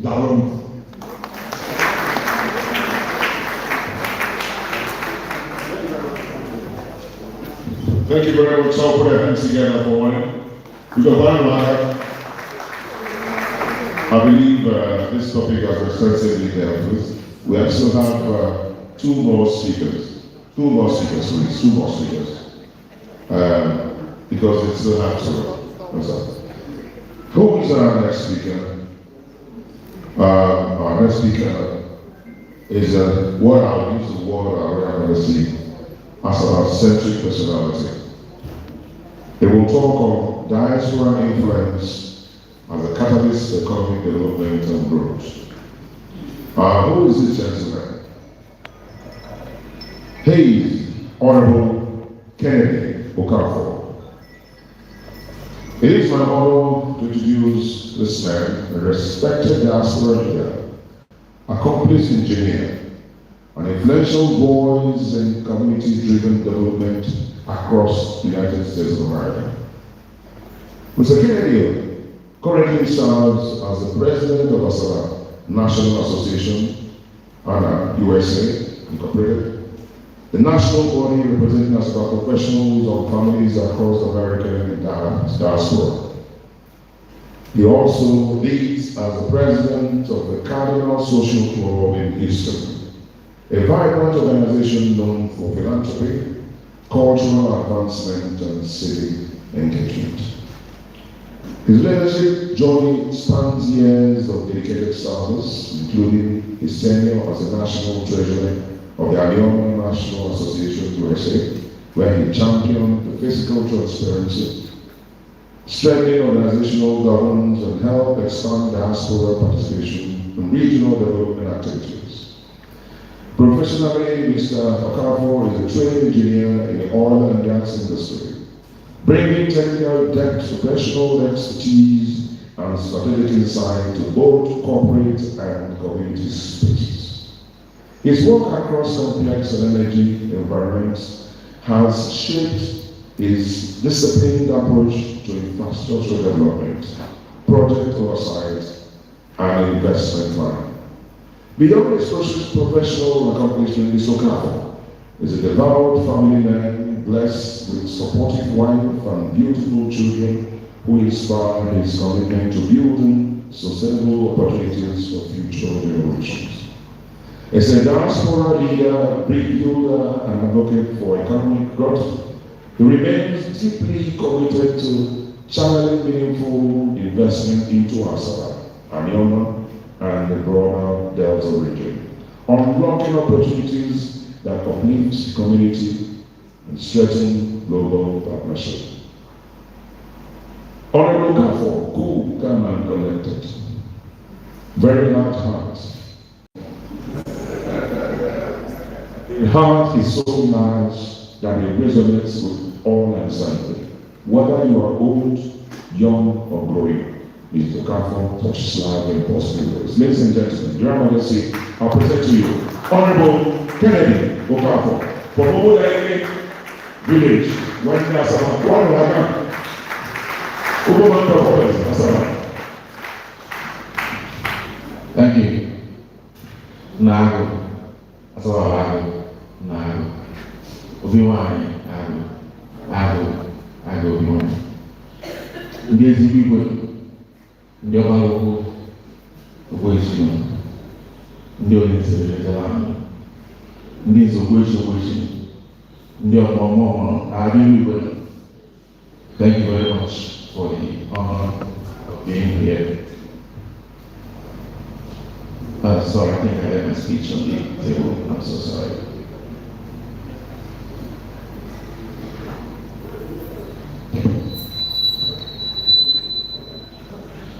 So it is really an honor to be here this afternoon as one and the leader of India Asaba, United States of America. So I also want to thank the committee chairman, which and the committee members for the opportunity given to me to be here today to speak on that topic that defines and reshape the destiny of our homeland for decades to come. And that topic is the role of diaspora and America as a catalyst in channeling investments for economic growth in this town, Asaba. So we gather today not only as sons and daughters of Asaba who lives here and also in America, we also gather here as sons and daughters of everyone who lives in the entire world. But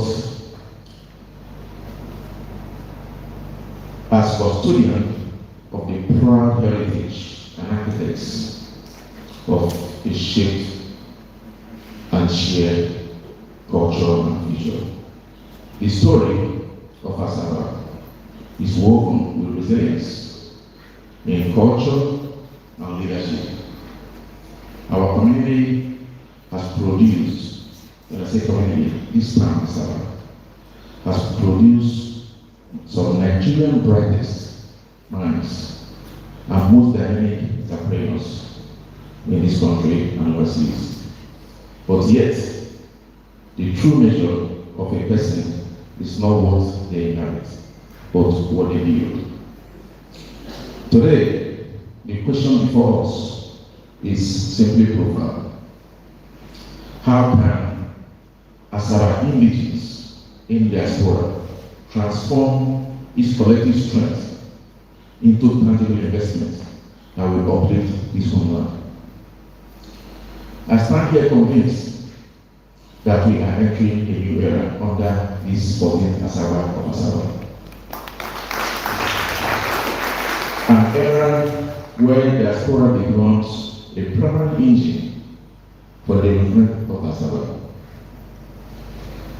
The Asaba diaspora is among the most educated and upwardly mobile Nigerian communities abroad. We hold positions in leaderships, we hold positions in professional medicine, we hold positions in law, we hold positions in technology, we hold positions in finance, academia, and other businesses. Our expertise is very unmatched in the whole America. And it is that expertise is needed here in Asaba, and that's why I accepted to do this speech. Beyond the human capital, we control significant financial capital in Nigeria here, and also diaspora. Mostly diaspora from where I come from.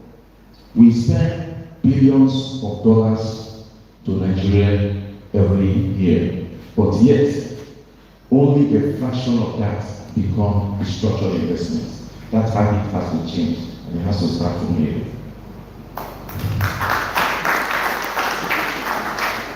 Imagine what happens when we channel just a portion of our skills, those who are engineers, doctors, in networks, and the resources into a systematic development of Asaba.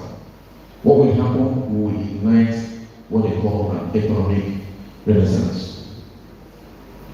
Through Asaba National Association that are laid in the US today, and of course, most of us are here. This is a call to duty for all of us. We have done quite a little.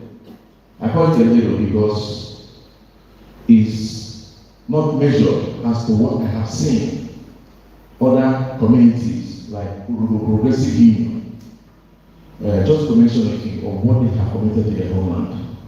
When I look at those, let me say, America with indigenous, and a few of us, what I'm talking about. We have supported just a few in the hospital and medical outreaches. We have in the past, some leaders have keyed in upgrading some hospital equipment, but we need to do more. We need to support telemedicine and also capacity building. We need to invest in rehabilitation and mental health services. The people that you see that have mental issues, most of them it is not their fault. It is what society has reported. The way it is handled here in terms of the treatment is not how we handle them in the US. We make sure that we give them every facility that they need, everything that they need to bring about change so that they can come back to life again and be impactful to the society. That is what we believe, and that's what I'm preaching and telling today. Because a healthy society is a foundation of a prosperous one. Then you talk about education and skill development. Our youths, both here and diaspora, are very talented, especially here. Those youths need opportunity. And with that, I'm asking my diaspora brothers and sisters, let us introduce scholarship endowment programs in this time.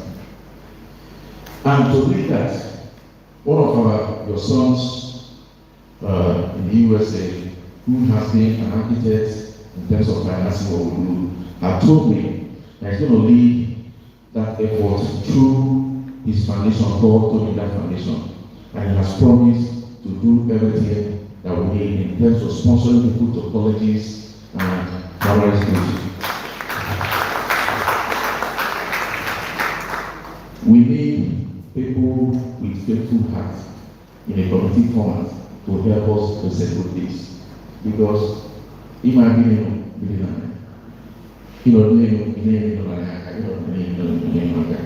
that's what that is lacking here.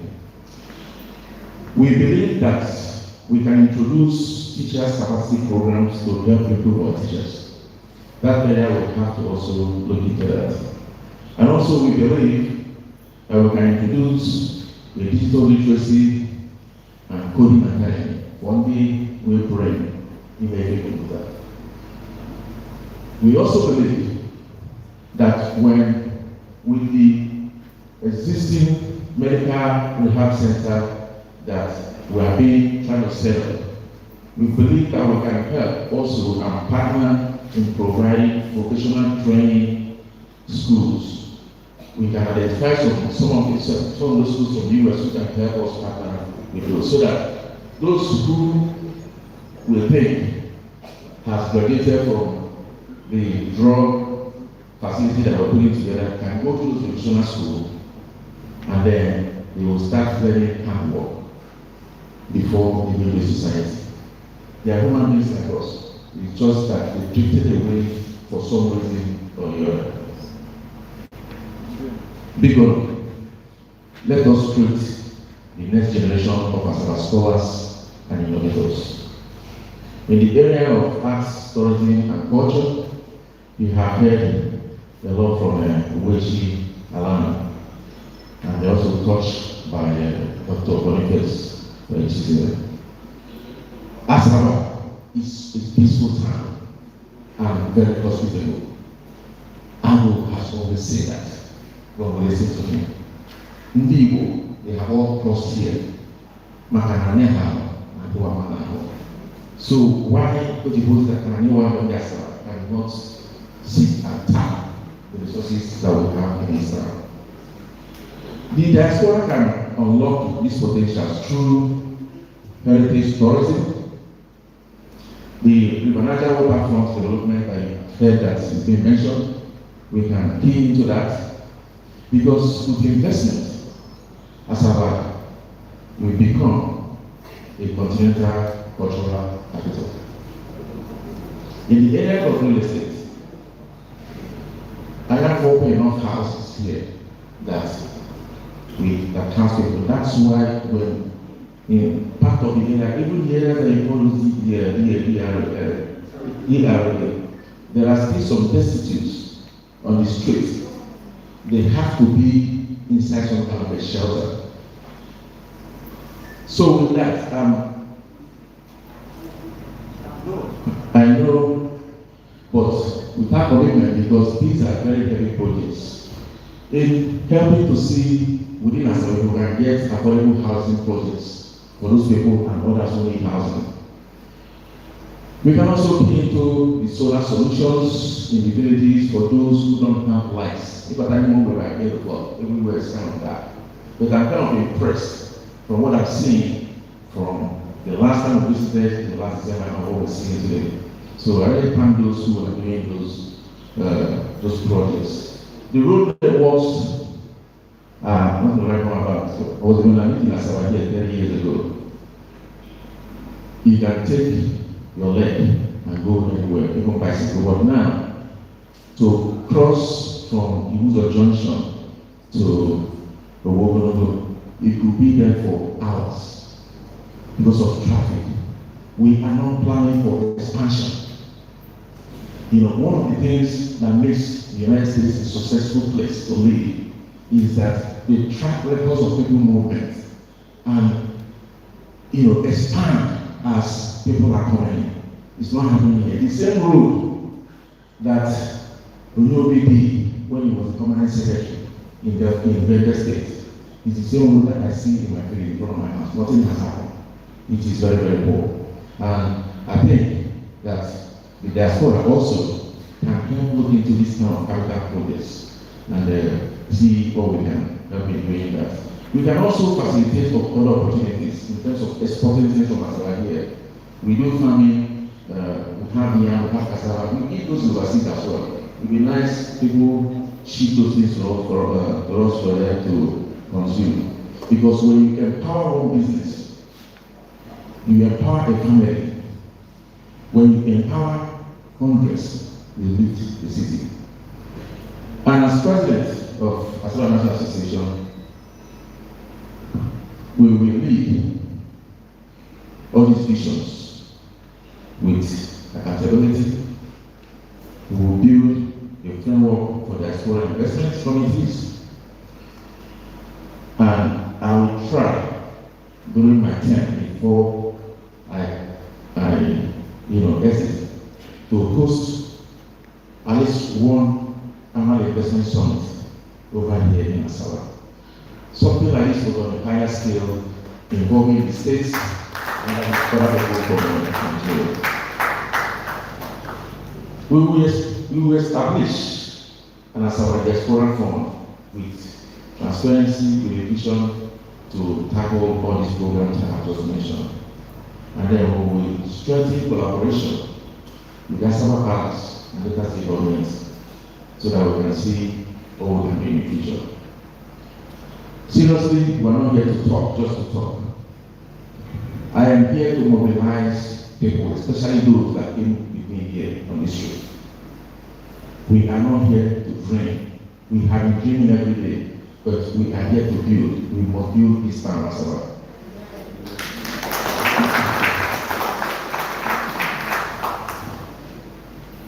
No development strategy succeeds without a synergy.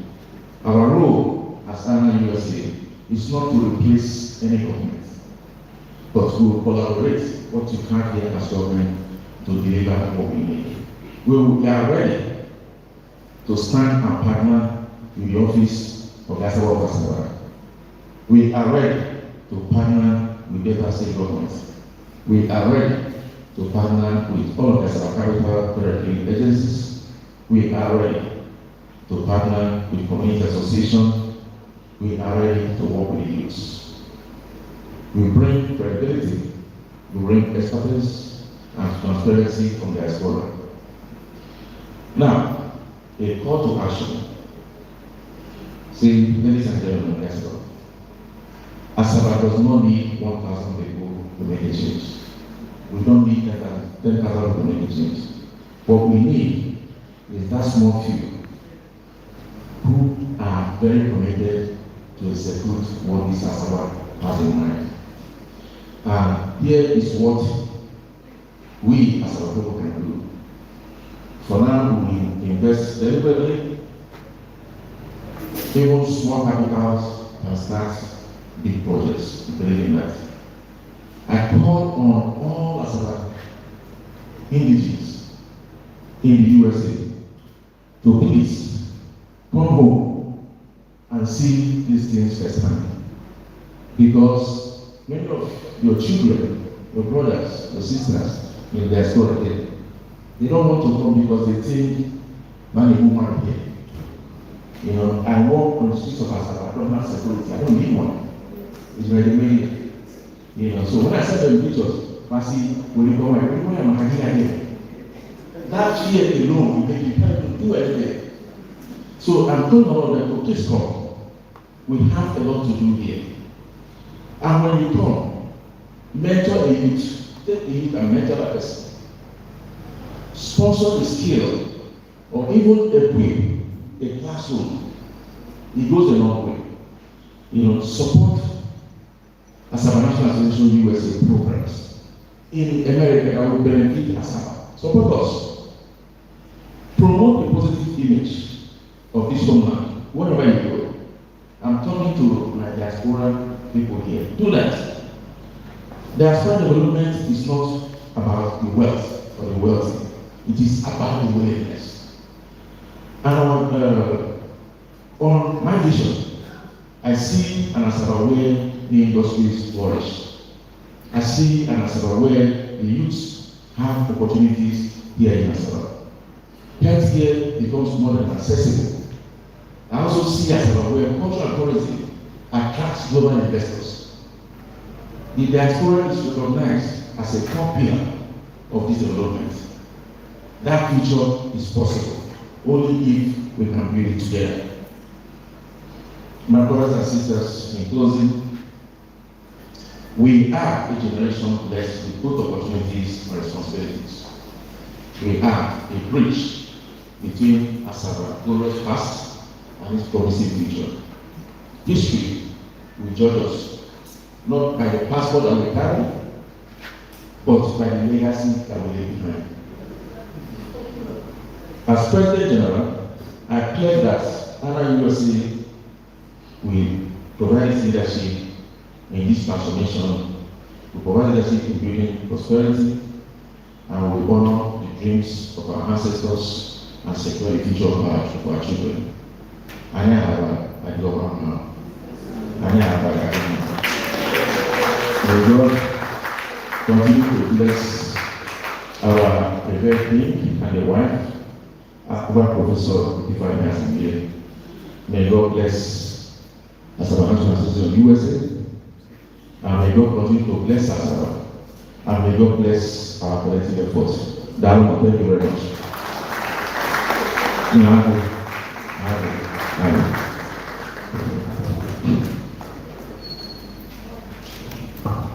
Okay, so now Ohaka.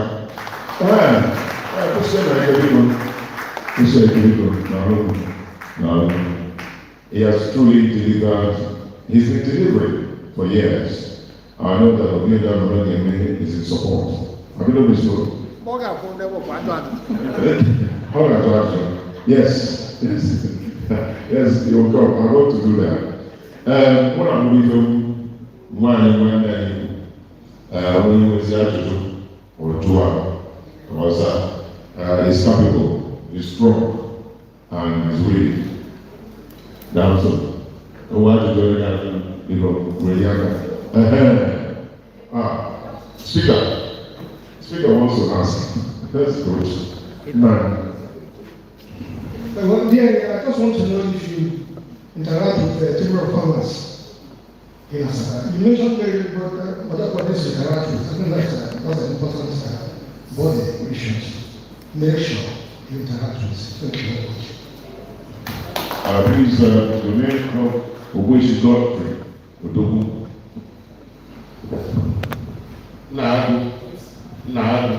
Asaba Ahaba, Ogwa First and foremost, people by the way, I'm not going to Godfrey, Mo president of Asaba Development Union, Abuja. My deep apologies. Now, people, now them is well late. But now I'm also, we don't know whether the week across the night, but I will come before night. When I'm not touching in this talk, we can have a date because my apologies. My contribution is this. Now, this summit alone, now you can put your up under Nahabu's leadership. Summit here, economic summit here. No, a big plus for us. Because only like this before. Secondly, I'm a member of the Asaba economy under my chairman here, Dr. Chise. And equally not representative if I am again and again in the committee. And I am happy that as presented, I have no doubt that from analysis and questions I will later. That only of the take away and that we're defining a pathway forward. Madam, permit me to add this. Almost 30 years ago, over 30 years ago, Ahaba, our late chief Ukwu, SIO Industries. Ogwa was here, or before the open leads, more than 200 people who recruits, they want to Asaba. However, many recruitments.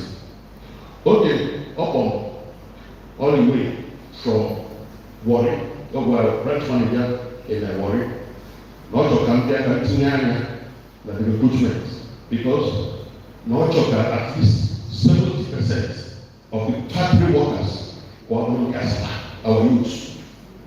So I was here for that purpose. And I decided that I get training qualifications when the emphasis who are those trained in skills, machine operators, electricians, so that in the Asaba, they are grounded, one, in experience, and two, as part of labor, needed to produce labor. We succeeded to an extent.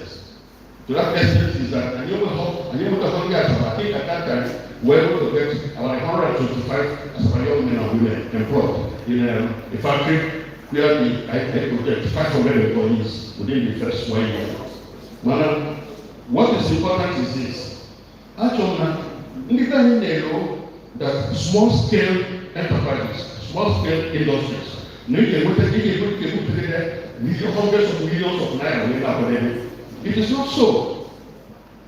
I'm a business consultant today, and by the grace of God, I supplied conveyor systems to some of the leading railways in Nigeria as part of my everyday work. If you talk about that, I will engage with small groups will this year just small seed capital, and then we source the funding. This hall, for example, like China, okay, they can arrange with the federal government, NAPEP. They place anything, apart from the major factory that produces 5,000 units of keke in a day. The place other countries went to, this hall, it came to two, only they produce millions of dollars business from small scale businesses. So, Asaba, blue economy, good direction, it will help us open up. Because prospects there. I need a video under our parents program to again train skills we can manage small scale industries. The federal government will fund for this. Many of us are out. And we too can access the funds with funds for this. And finally, President Noah, I believe we can collaborate under the ADU to advance most of what you have put down here today. Because one child, what is that? Every time you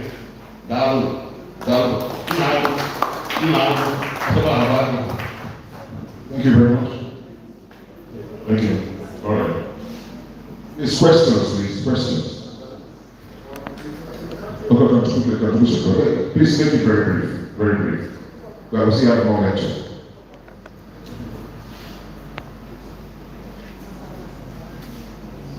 You know, I'm not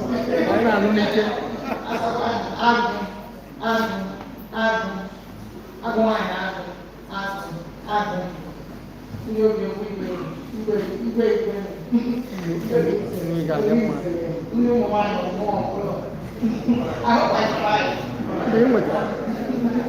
So I want to respond because I stand, want to contribute because I stand in two fields. Well, my name is Dr. Genevieve Morty. I'm a member of Delta State Tourism Board. So I stand in two fields. I'm diaspora, but I'm diaspora that came back to Asaba to help. Why I want to make this comment is that if a shower is needed, the most important thing is to change the mindset of the youth. Yes. The youth, I have worked so hard on changing the mindset of the youth. I'll give you an example that happened less than a month ago. Less than a month ago, they brought forms from Abuja, State House Abuja, that we should give 5 youths. I went to 5 Asaba youths, and I gave them this form, or rather, I WhatsApped the form to them and said, please fill this form and send to me, this is the deadline. I even went to, while I was talking to a lady, there was a Yoruba or a Shekiri boy there. The boy ran after me to the car and said, madam, can you send me this form? I said, there are only 5 slots, but I'll give you if one of these people will fill the forms.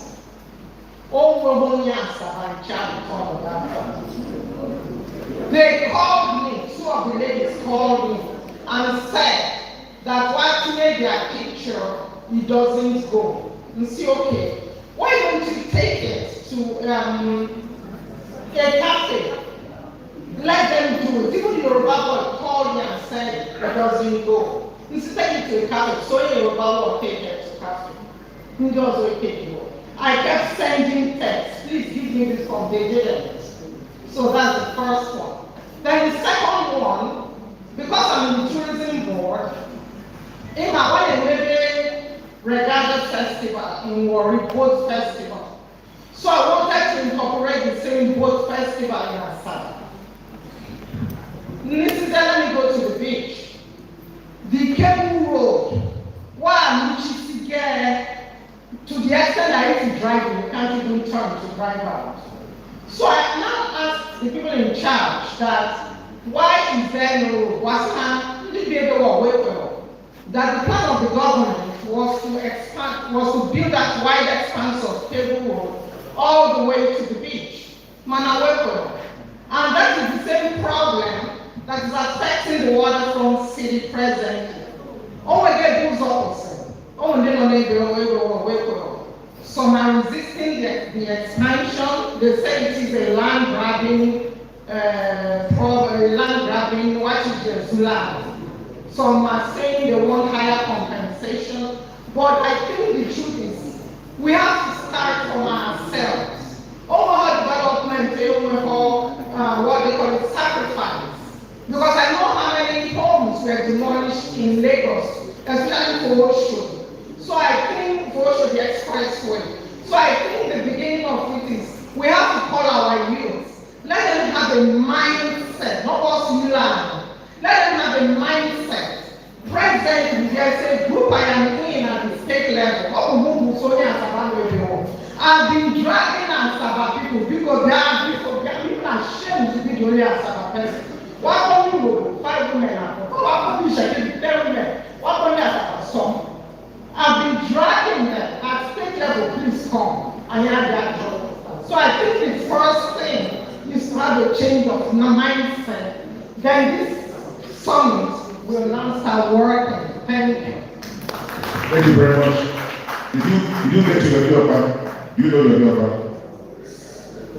Do you get to be the Ogwa of Ukwu? He gave you the post. Thank you very much. I know I am called here by Azingi. Yes.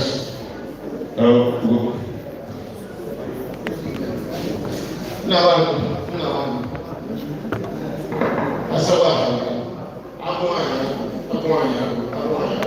ndị Olise Wisha, ndị Wisha, now, came with just a simple comment.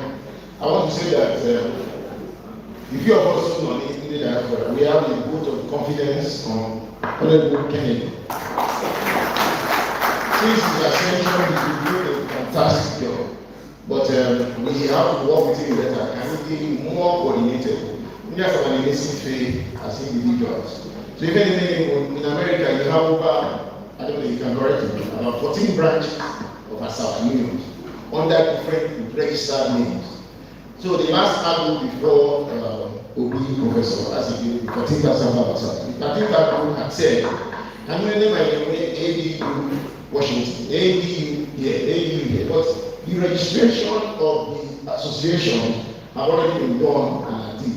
So the work of Kennedy, with our support, is to get everybody to come together, like one project. It will be bigger than the Asaba Washington, one classroom.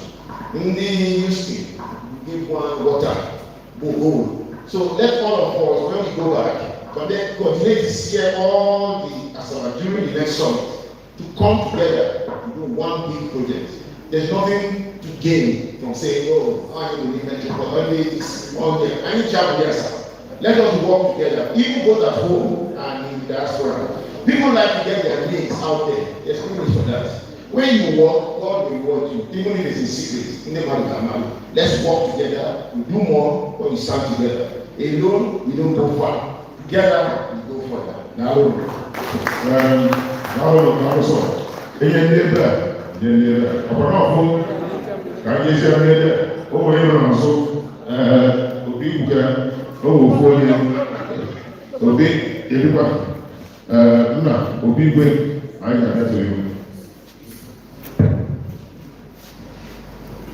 Your Royal Majesty, the 14th Asaba of Asaba, Namago,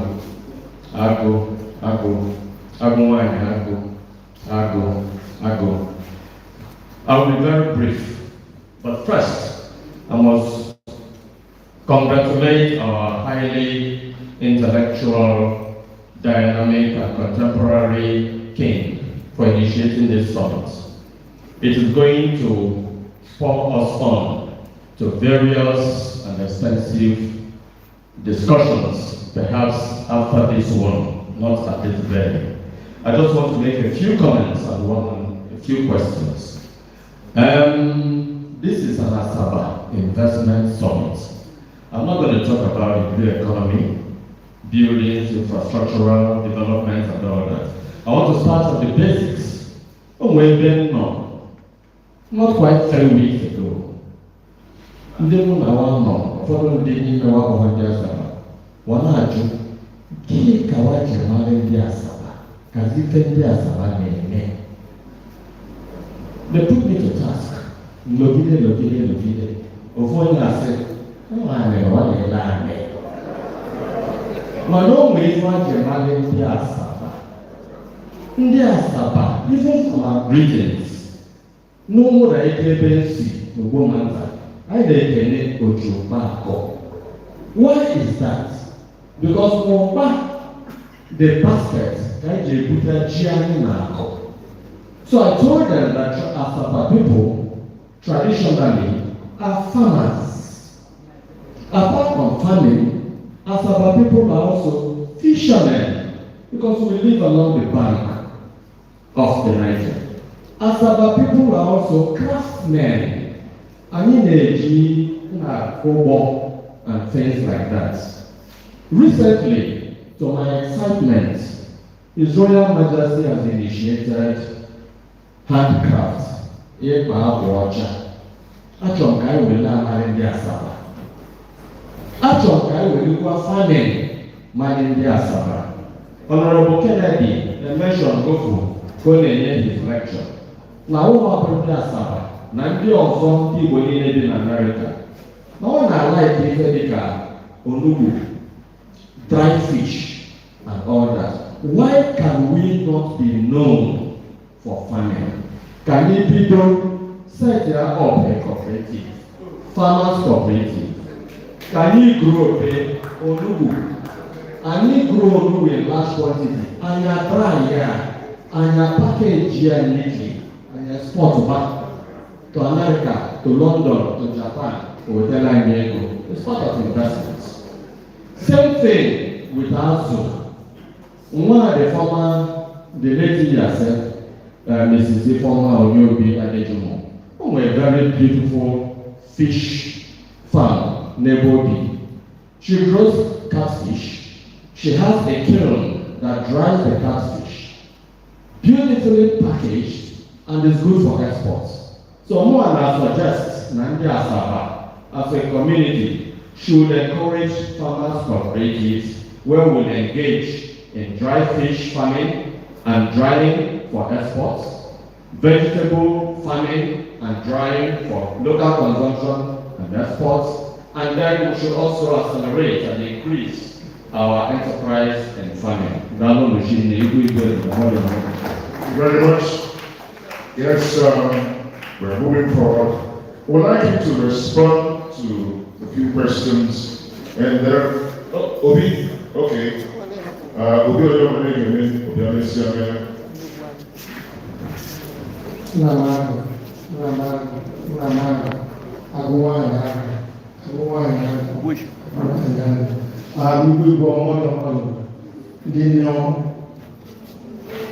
Tupu ajụjụ ga-akarị ma si ebe a ka m correct gara anụgọ wakenesia wasị agụ nwanyị obi nwanyị agụ nekwa obi nwanyị ebe agụ nwanyị ọnyere maka nwa ma ga-eruwa n'ọnọdụ gba ekele ọ na-ekele na-echenji una luga kasi kuwa nna mago agụ nwanyị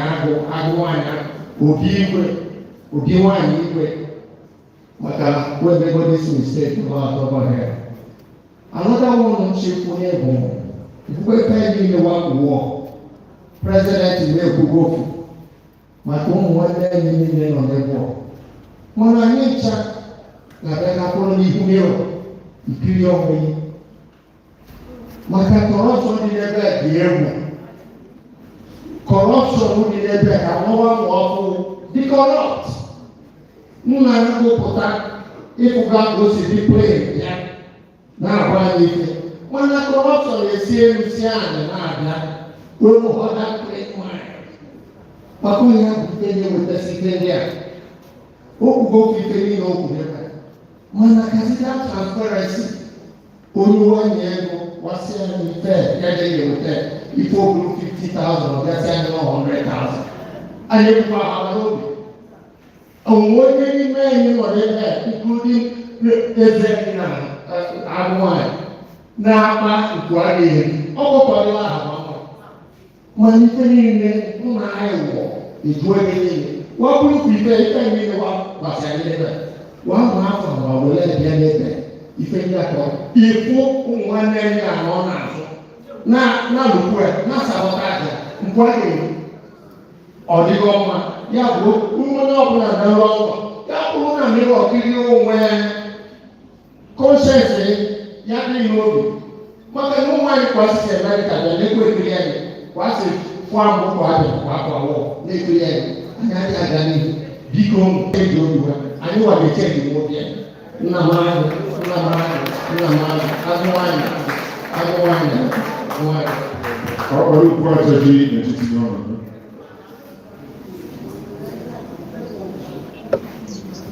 It's all right, please. I'll be back. I'll just do it, you guys. Go, what's up, where's the work today? Time.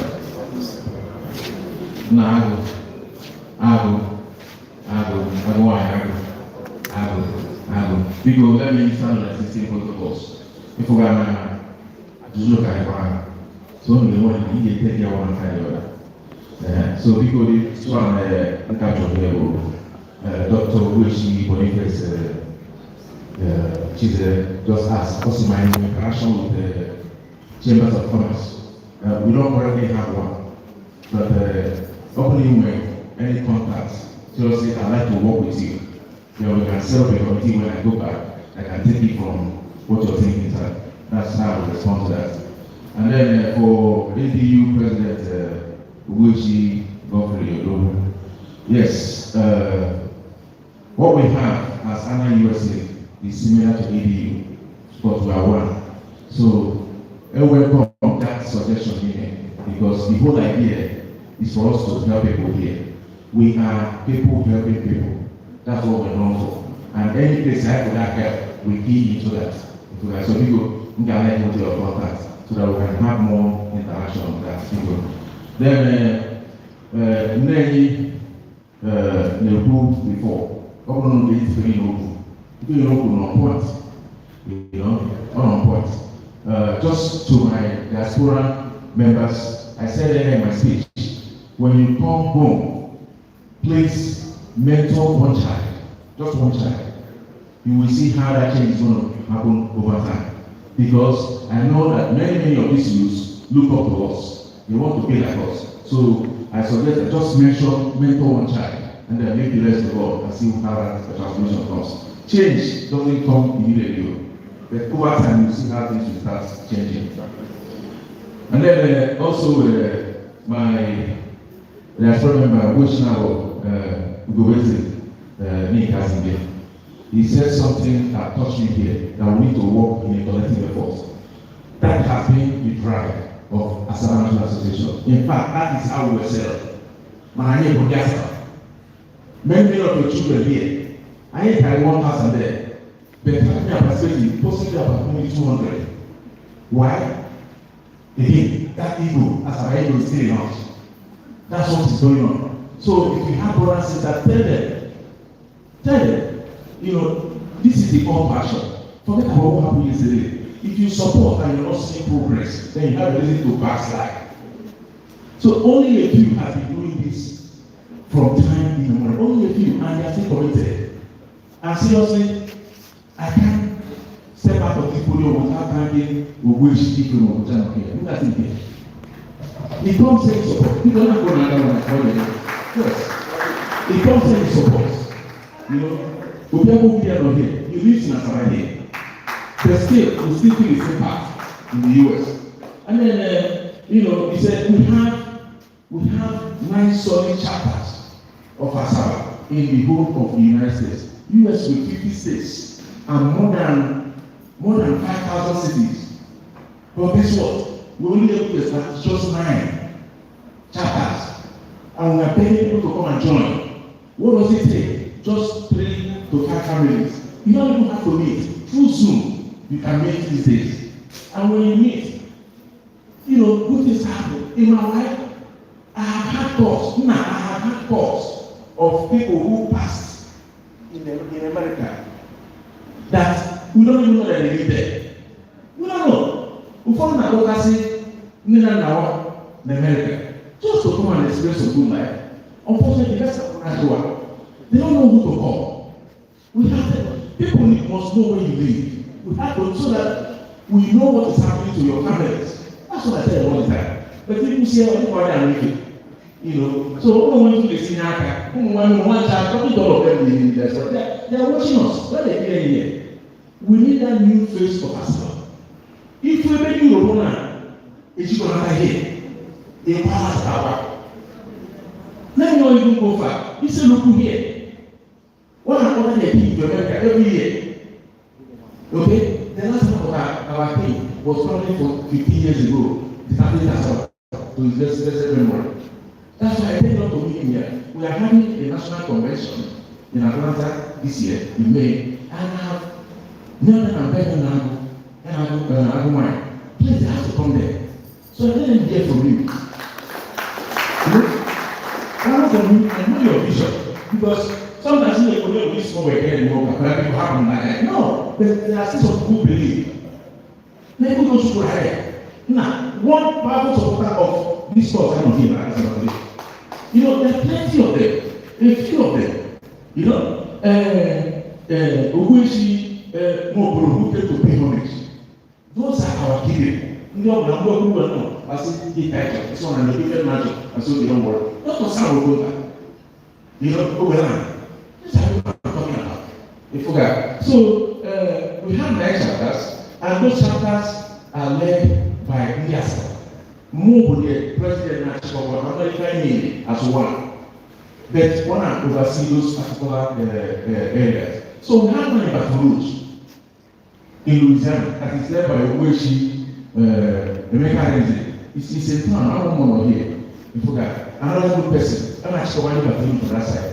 You forgot. We have Ogwishi Renzi, my brother, G in the Houston. Houston has about the highest population of Asaba.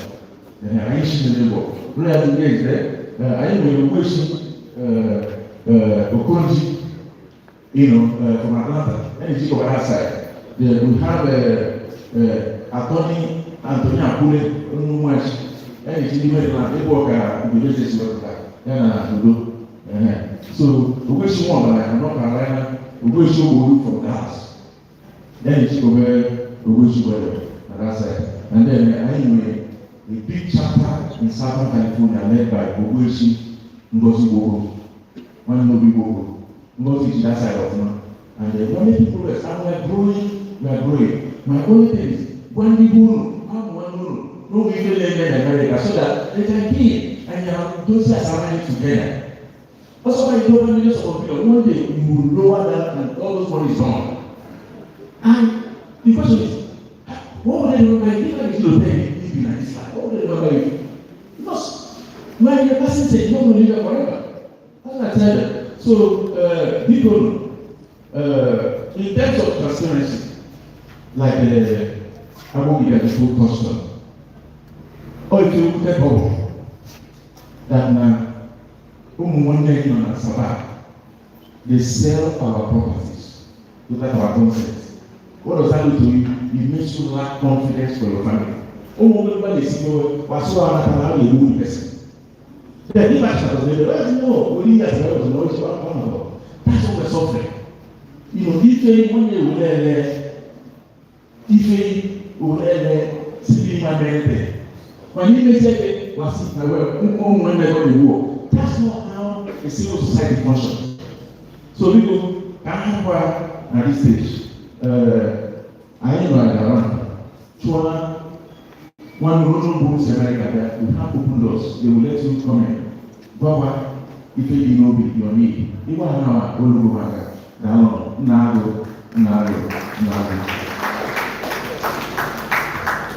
Because now, so we're going to work.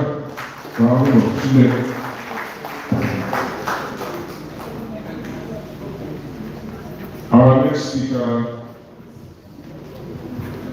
will talk on a very important aspect of our life. That's digital economy, legal framework, and investment opportunities. And who is that personality? It's none other than Chief Dr. Anthony Idiba, ACN, PhD, and High Chief of the Palace. Thank you so much as I introduce you. He is the president of Toronto-based Punuka Consulting Incorporated. With experience in corporate governance and license to practice law in Nigeria in July 1983 and Ontario, Canada in June 2016. He was a board member of the Canadian Association of Nigerian Lawyers for 4 years, retiring in 2024. He is a fellow of the John Ware Institute, Canada, and visiting professor of Christopher University, Mo. He is a senior partner of Punuka Attorneys and Solicitors, a Lagos State law firm. An experienced corporate director and board chairman, he chaired Capital Hotel PLC 2017 to 2022.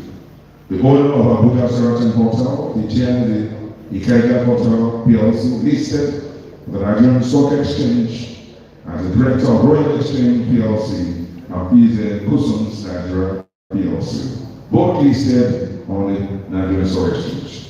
He also chaired the Statutory Audit Committee of Seplat Oil Energy 2015 to 2023, listed on the NGX and of course London Stock Exchange, LSE. Holds a corporate director certificate from Harvard Business School, an LLB from the University of Ife, an LLM from the University of Lagos, and Robert Gordon University, Scotland, an MBA from SUMMIT Nigeria, Ukwu, and a GPLM from the University of Toronto, a PhD from Osgood Hall Law School, New York University, Toronto. A Royal Ministry, with due respect, introduce Chief Dr. Anthony Ibe, SAN, PhD, being represented here by Sir Onyeka Igwam, lawyer, partner, head of chambers, political attorneys, and solicitors. Shall we put hands together as he represents his boss? That round of applause will bring to you. Thank you. Please. Yes.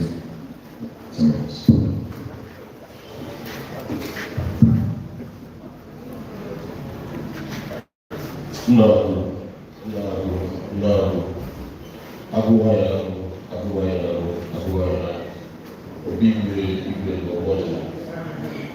My name is Baker, and I've been saddled with what I would say rather less difficult part of delivering Chief Gibe's paper, and I'm hopeful that in the next 10 minutes I'll be able to run through. The Chief Gibe's paper is titled Opportunities and Challenges for the Digital Economy, Digital Social Innovation as a solution for addressing societal challenges in Asaba and its environs. The digital economy represents a transformative force reshaping global economic systems, altering how value is created, exchanged, and distributed. It typically reshapes how goods and services are exchanged, leveraging digital technologies to ease doing business. For countries like Nigeria and regions such as Delta and cities like Asaba, leveraging digital technologies is central to long-term economic sustainability, inclusive growth, and global competitiveness. This paper considers the opportunities and challenges of the digital economy and strategic pathways for Nigeria, Delta State, and indeed Asaba to maximize benefits. It blends microeconomic projections with microeconomic case studies, including lessons from global success stories from China and the United States of America. To offer actionable policy recommendations and business frameworks through digital social innovation, DSI. Now, for the introduction, defining the digital economy. The digital economy comprises economic activities driven by digital technologies, platforms, and data-centric processes, including e-commerce, fintech, digital services, cloud computing, and digital governance. It extends beyond the internet economy to transformative technologies such as mobile platforms, artificial intelligence, which most of us know as AI, blockchain, Internet of Things, each reshaping production, distribution, and consumption patterns globally. Now, Nigeria's digital economy has emerged as a central pillar of national development ambitions, capitalizing innovation, entrepreneurship, and new market paradigms. Recent estimates indicate that the digital economy contributed significantly to national GDP growth and positioned Nigeria as a leader in Africa's tech ecosystem. In the context of the Nigerian digital economic ambitions, the federal government has articulated a clear vision for digital transformation, anchored on instruments such as the National Digital Economic Policy and Strategy (NDEPS), which aims to leverage digital technologies for inclusion, productivity and competitiveness, Nigeria's mobile internet adoption, widespread startup ecosystems, and robust fintech sector reflects progress as even structural constraints obviously still remains. Delta State and the city of Asaba have demonstrated a commitment to this agenda through initiatives like the Delta 2025, which seeks to elevate skills, supported innovation, and position the state as a regional digital hub. For the importance of the digital economy, firstly, Chief talks about economic growth and transformation. Digital economies have become critical to national development.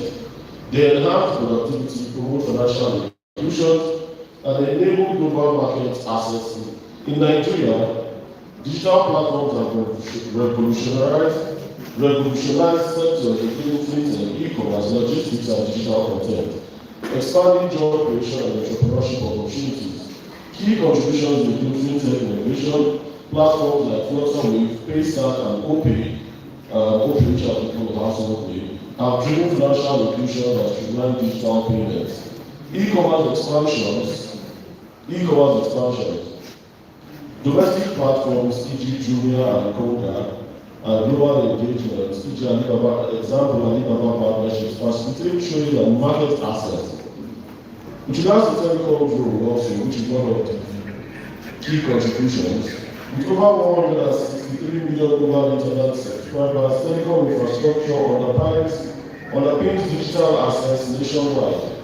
Digital economy thus represents a new frontier, not just for technology professionals, but for every sector. For agriculture to healthcare, in defining Nigeria's growth trajectory, development of the digital economy in Nigeria, the historical trajectory and growth. Nigeria's digital economy evolved significantly over the past decade, expanding beyond mobile telephones into robust fintech ecosystems, e-commerce ventures, and digital services.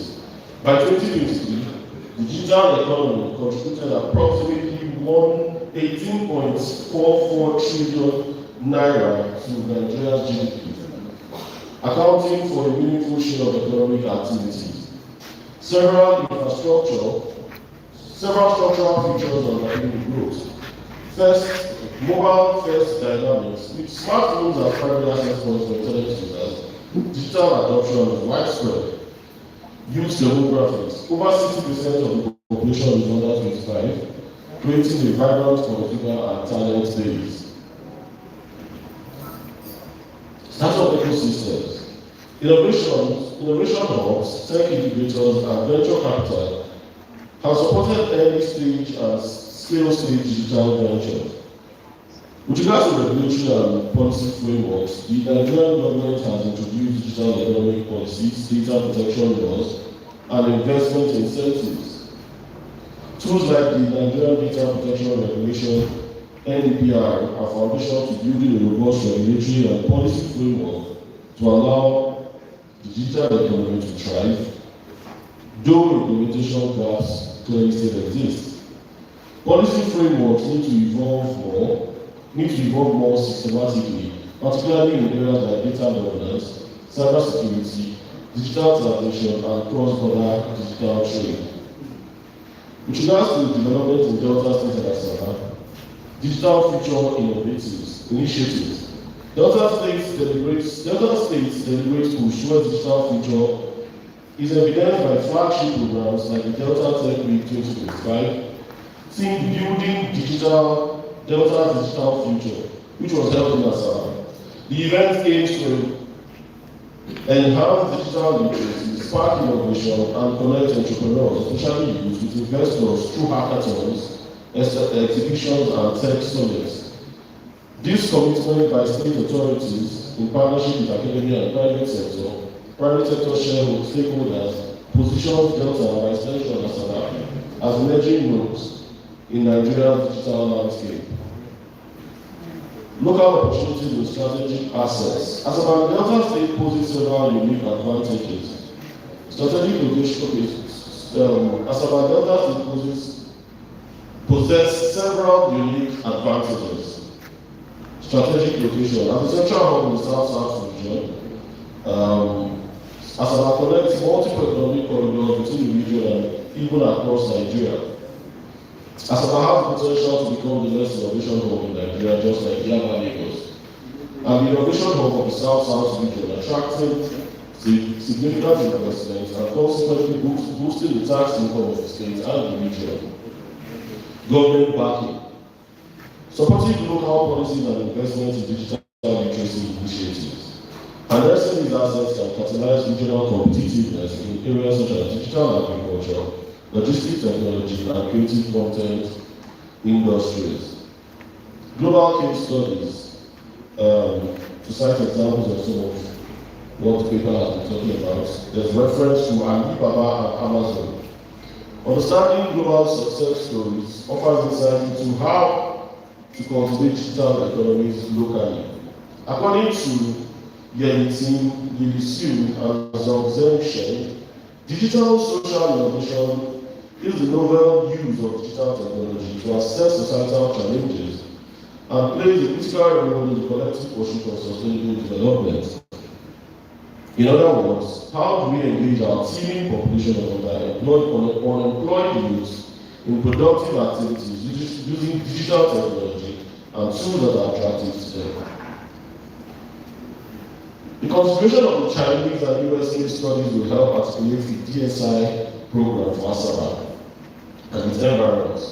For example, Alibaba adopted an ecosystem approach.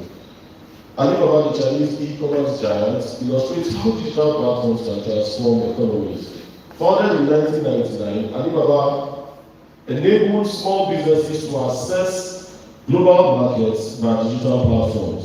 Its ecosystem, including Taobao, Tmall, Alipay, Cainiao Logistics, integrated commerce payments, and supply chain solutions driving efficiency and scale.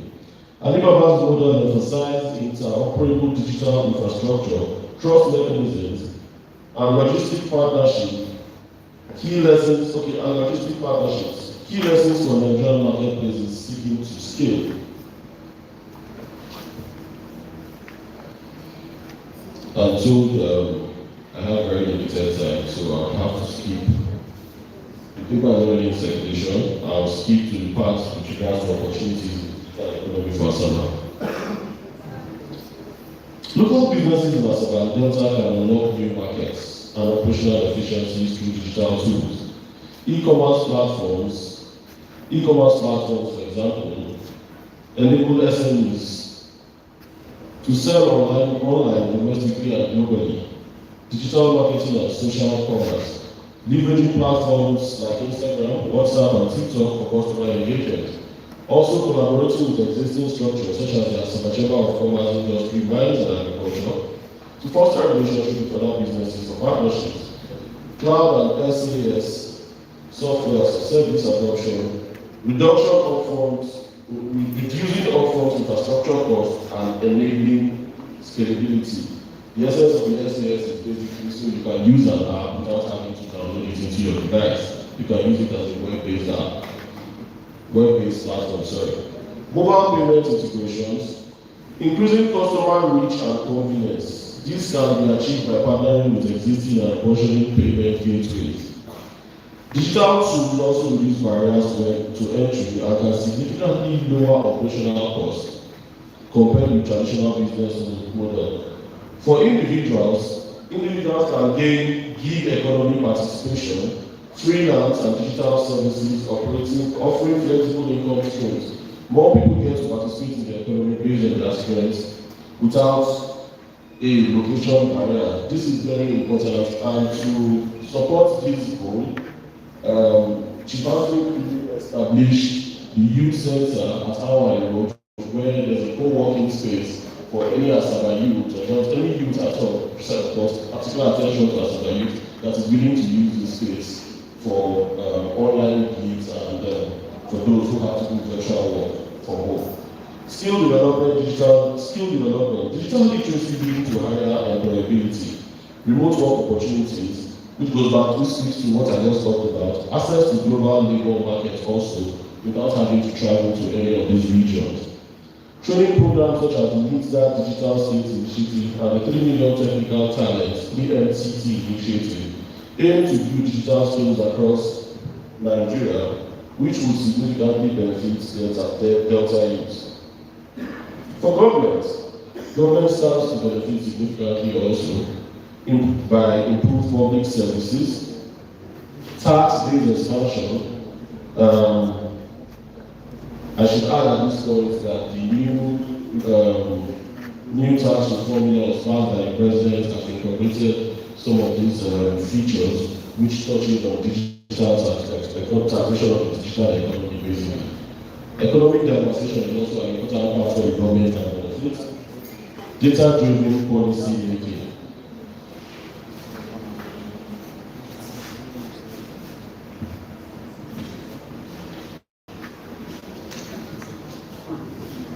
Now, projections for 2026 before I conclude.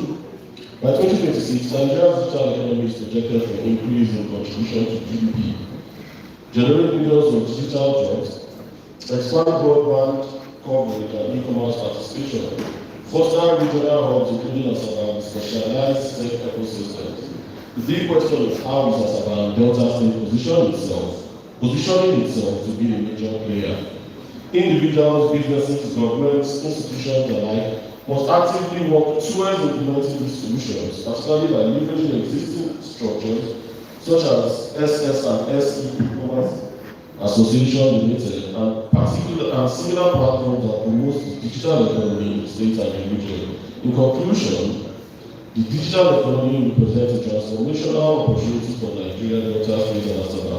With strategic investments in infrastructure, human capital, and enabling policies, digital technologies can accelerate inclusive growth, expand opportunities for business and citizens, and position Nigeria at the forefront of global digital innovation. Following pathways pioneered by global leaders like Ahaba and Amazon. Here, we can walk through SS and SE with providers like MTA, Paystar, Flutterwave, Jumia, and Ogwa, as well as banks to develop ecosystem for rural e-commerce through DSI. Harnessing digital potential is not optional. It is imperative for sustainable economic prosperity in the 21st century. Thank you.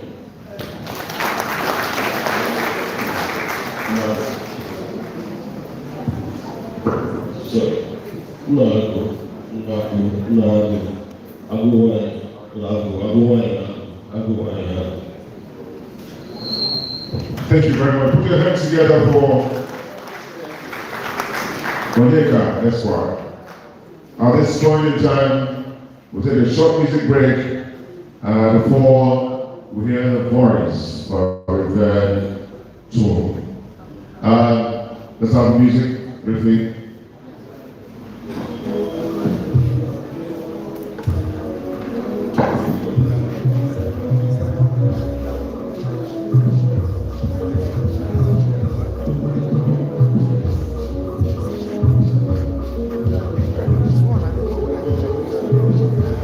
Thank you very much.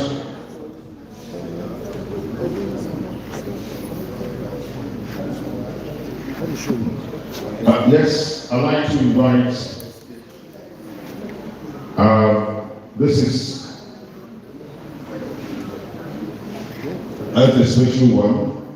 I'd like to call on Barrister Iluaka just 5 minutes to talk on exit management. So put your hands together for him, Barrister Iluaka. Yes, I saw him earlier in the morning. He came very early. Is he still there? Yes, he's here. Yes, he's here. It's coming. It's coming. Please make way for him. Cameraman, please make way for him. It's coming. Very brilliant young man. If I will borrow the word of our Royal Majesty, Asaba-centric young man. Let him speak from there. Let him speak from there. Okay, let him speak from there. Thank you very much. Yes, you can speak from there. Please, one round, have you go.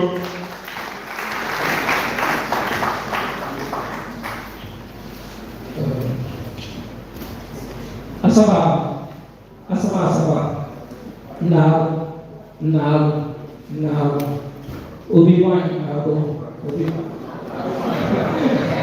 I'll start on a simple photo with Francis Ndaka. I will begin by commending the Asaba Ahaba for bringing this opportunity for us to discuss. Having these discussions are very, very important. So, around 17th of June, the Asaba inaugurated the committee, the Asaba Real Estate Committee. Charged with recovering Asaba lands and ensuring that our lands in our name. Everything is land.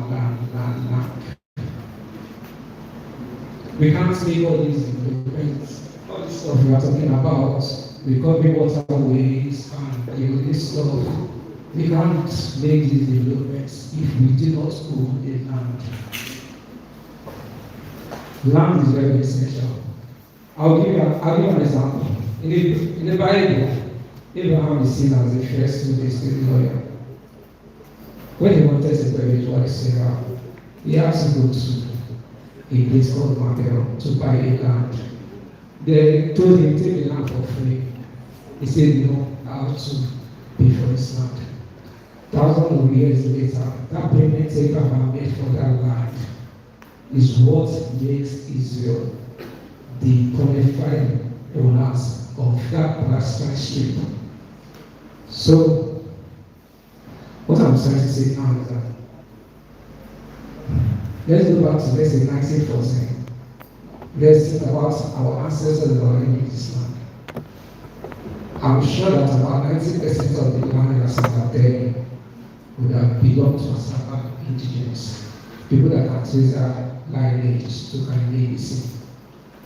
We are in 2025 now.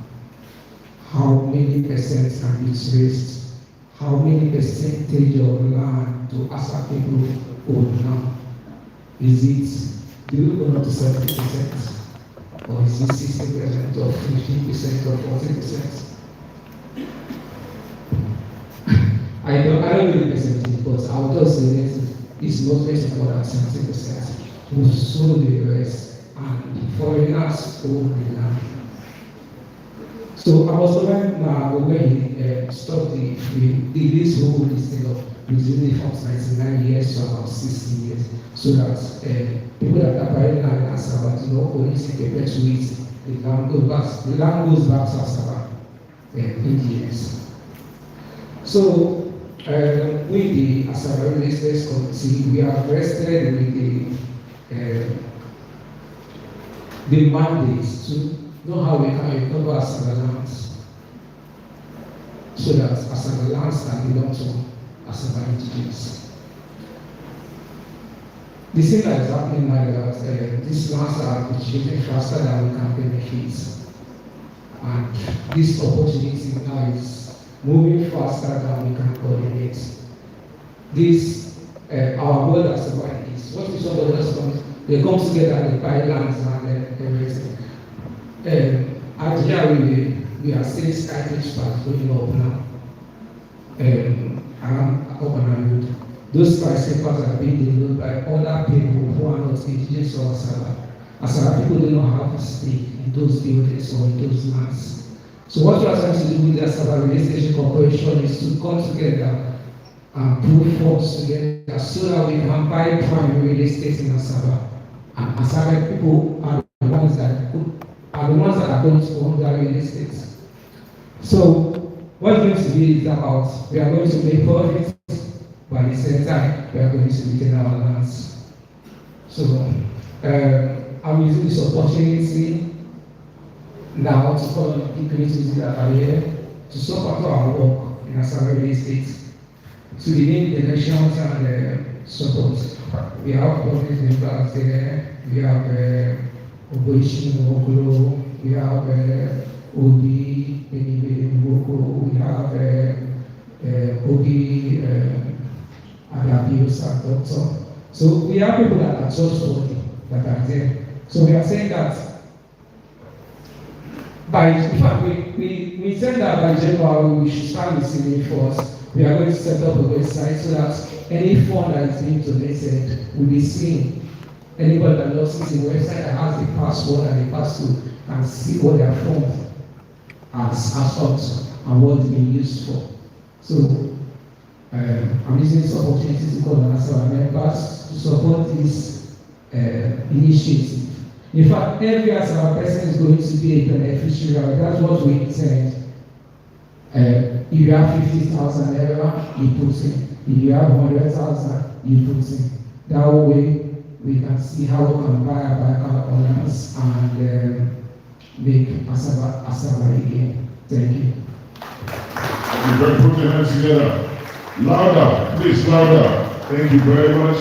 Ahaba Oshinde, go say, get your woman, Umani, Barrister Ilwaka, spoke on estate management. At this point in time, with due respect and possibility, I'd like to, this is our real father, Asaba, Professor Epiphany Ogwa, Senior Governor of Nigeria, Officer of the Government of Nigeria. Okay, I'd like to invite Chief Patrick Ndege. Chief Patrick Ndege, please. So please introduce our royal father. Senior Governor of Nigeria, I don't say Johnson. No. I'm very grateful.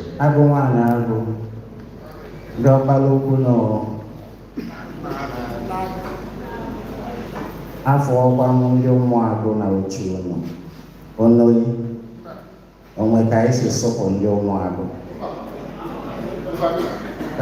mana ị nọ n'ebe ọ mana ụmụ onye nọ n'ebe ọ dabaghị ọnwụ ụmụagụ ọzọ nọ ga-abịa were oche n'ebe ọ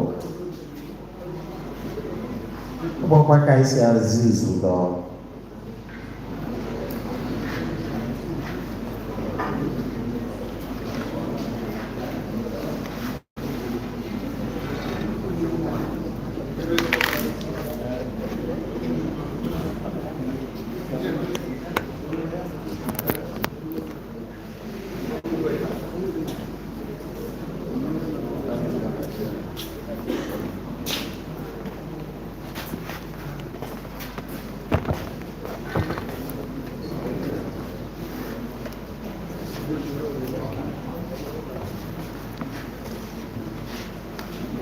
Obi igwe nọ nwaanyị igwe olinzelo anyị nọ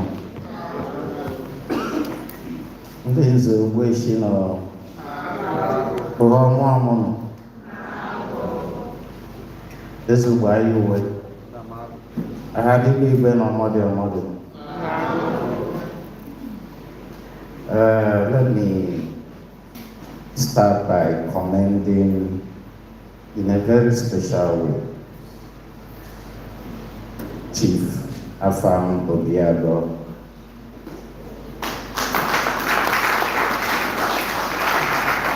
and members of his committee, the Investment and Traction Committee,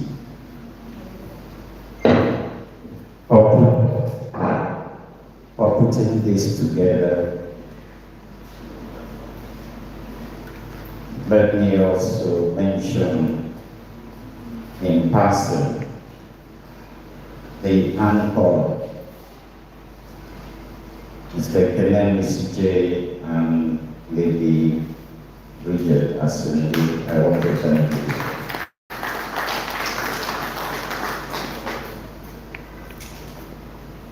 It has been a very refreshing,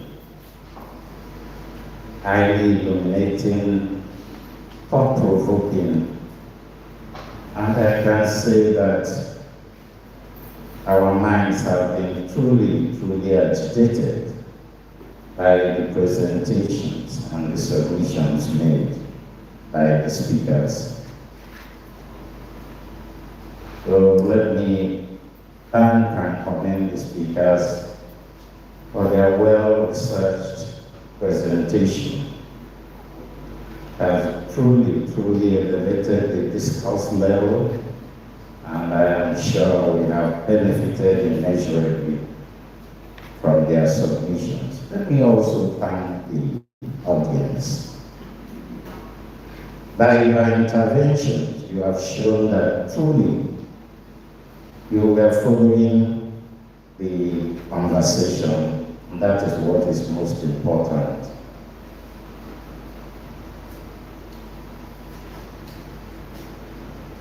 I want to suggest Chief Ogani Afamobiaro that next time we have to be very, very sure whether we are going to engage in Asaba language or in English language.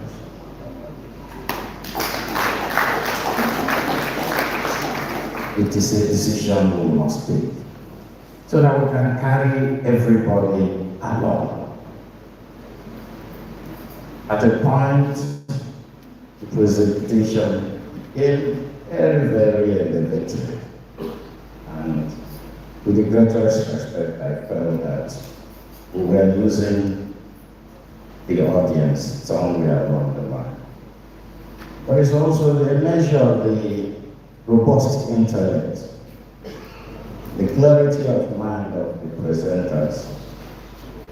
And I must say that it has been a very, very rewarding summit for us. Flowing from the blue economy intervention, and I can say without equivocation that Wishi Dr. Boniface Chizé covered the field satisfactorily. We are conscious of the fact that we are no longer in the marine world, the aquatic world as we ought to. But we have moved beyond that in matters of blue economy. So I was pleased when he talked about the NASA aspect of it. And I also know that NIWA is also going to play a very significant role, especially when we start thinking of dredging the river Niger, in order to have a seaport somewhere, amongst others. And the sand mining is one other crucial aspect of the blue economy that I hope to bring to Asaba Council very soon. Because I've observed with a little bit of dismay the fact that people are mining sand, the beaches on our soil, and we have nothing at all that is accruing to Asaba. But rather, the roads are in a state of disrepair, and we are now invited to go and repair the road damaged by those making money from the sand in our community. I don't think we will allow that to continue, but I hope to bring it to Asaba Council, and we are going to take a very decisive decision along that line.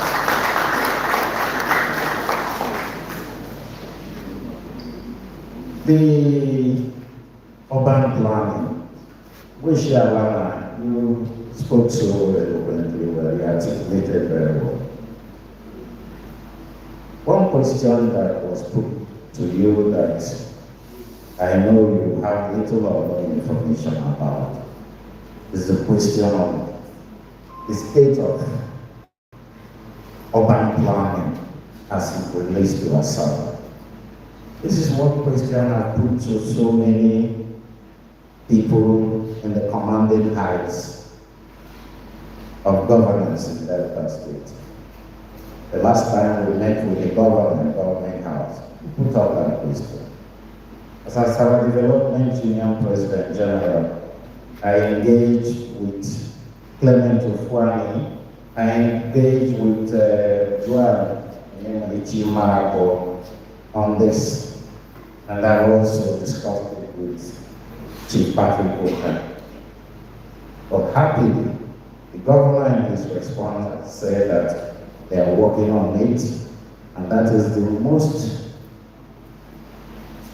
important direct answer that we have received so far. So hopefully for us, that plan, that master plan will, within the shortest possible time, emerge, and it will put us in a very good state in order to plan our city and to plan whatever we are doing. Honorable Kennedy Okafor, thank you for your perspective on the role of diaspora in the affairs of Asaba. I've said it repeatedly that the future of Asaba is with the diaspora. There's no two about it. The future of Asaba lies with the diaspora. They are the ones that can make Asaba what we want it to be. And there is no denying that fact. So the more we bring them on board, the more we accommodate them, the more we give them sense of belonging, the more we also try as much as possible to ensure that we handle whatever they bring to us judiciously, with dignity and integrity and sense of responsibility. The more we can win them over and enable them to bring more things to us. So that point resonated very well with me, and I'm sure that it also resonated with a good number of us who are here. So I could well Chief Dr. Tony Bigwe, the digital economy is something that is also very important. May sound a bit abstract to many, but the time has come. Not 2 weeks ago, Harold Mong Jr. led a team of fiber optics engineers to the palace to suggest that they are trying to lay down cable pump here and there in order to enhance technology improvement in Asaba. I welcome them and thank them profusely. We discussed extensively on the issue of making Asaba a technology hub of its own, and trying to see how we can bring something closer to the Silicon Valley around Asaba. It has always been my dream if we are able to achieve that. So I am sure that what my learned colleague, Sir Onyeka, mentioned from Akuluno is in sync with that idea of coming Asaba into a hub. I refer then to the digital bridge, not the radio, but the technological hub that was set up by the late Dr. Jua when he was the DG of National Communication Commission. Was something we discussed because at that point in time, there were few of us that were DGs at the same time. Myself at the Advanced Legal Studies and Chris Onyemenan as the DG of NIMSI. So we normally meet to discuss and plan what we can do for ourselves. That was how that digital institution came on board. Since he died and since he left office, that place is still one way, fading away as the case may be. I challenge anybody who cares to listen that this is the time for us to see what we can do in order to take charge of that place. The question, action plan. That's where I would also challenge Organiwa. A lot has been said, but let this not be a talk shop. Let it not be a talk shop. Let us walk the talk. Let us distill all the salient points and see how we can breathe life and vitality to some of those major points. Investment is very crucial to us. As I always say, the population of Asaba is a youthful population. Almost 70% youthful population. If we don't find a way of engaging them, then we're in trouble. And the trouble is already there. So whatever we can do, and let us not think that government will do everything for us. I always say that you don't expect government to do everything for you.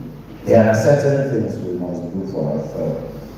And I'm happy that we're already doing so much for ourselves, and we should be proud of the much we have been doing, and we must be proud of this economic summit because it has been a resounding success.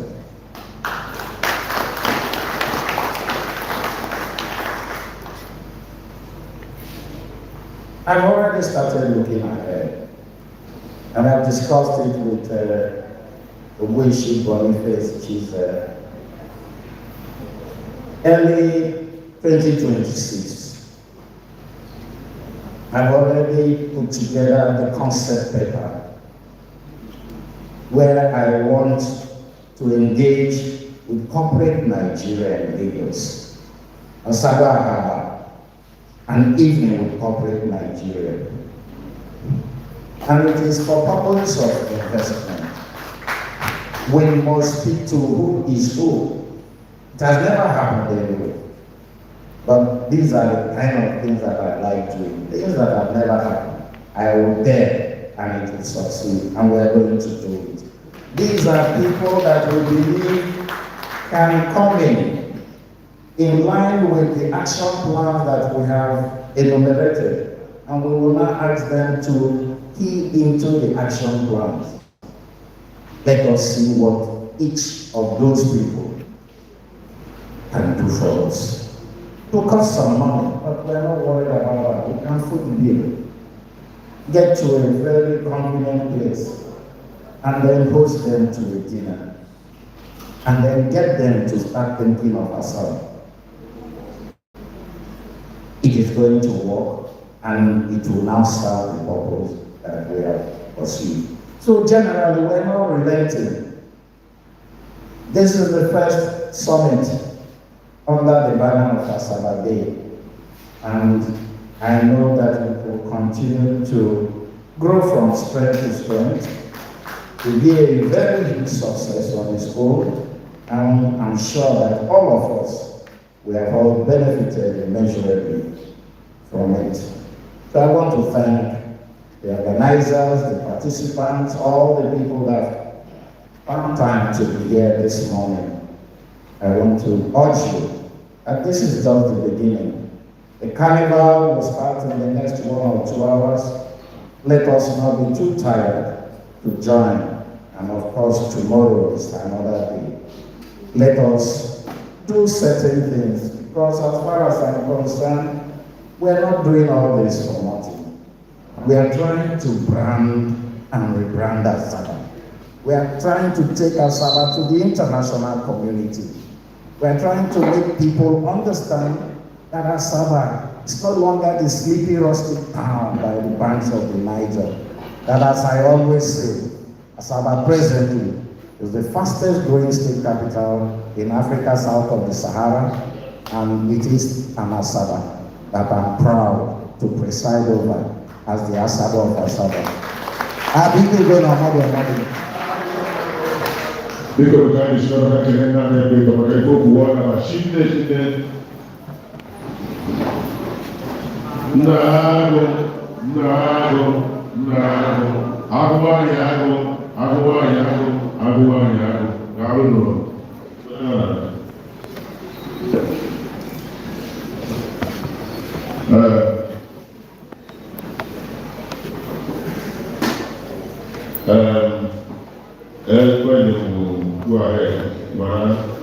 Ndị otu ha unu nwere 1 minute ka ị ga-ekwu okwu ka m kpọrịsị onye a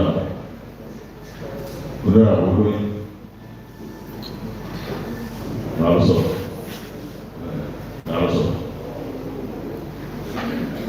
okay, the chairman of the Ogwa has indicated the chairman Ukwu Eugene Ukwu Ahaba.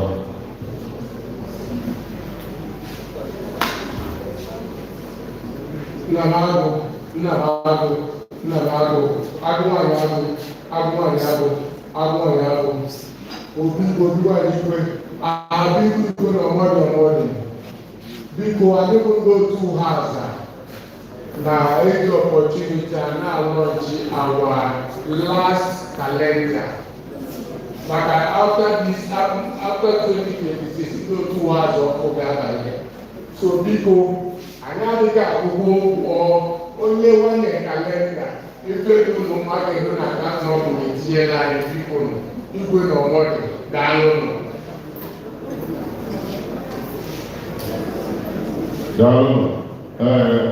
I can't see for a walk if I will. I'd like to be able to polish it down.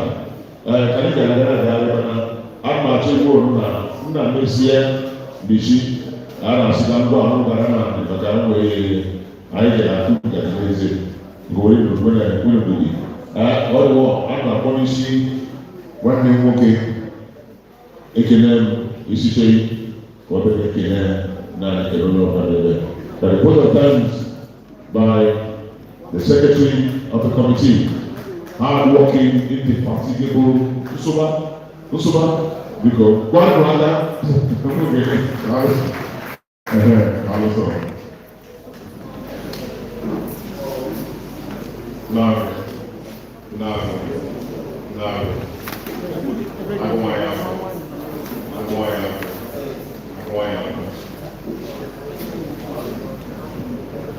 Ndị ọgbọrọkwu ọgbẹ́sẹ̀ oníyàwó Ahaba ndị obi igwe ndị oníbẹ̀rẹ̀ ọgbẹ́sẹ̀ ahụ ọlọ́yà Ahaba olóso Ahaba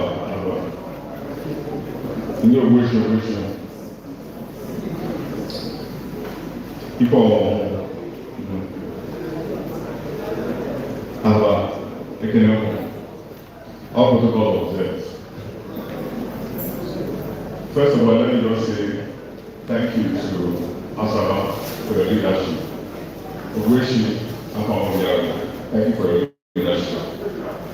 There are some people that are not said that also want to thank Ogweshi, Chiko again, and the numerous others who contributed towards this activity. Thank you for your contributions. Thank you for being here. Thank you for your time today. Doing something like this is never easy because some of us, we didn't have Merry Christmas. This summit was on our head and making sure that this was a success.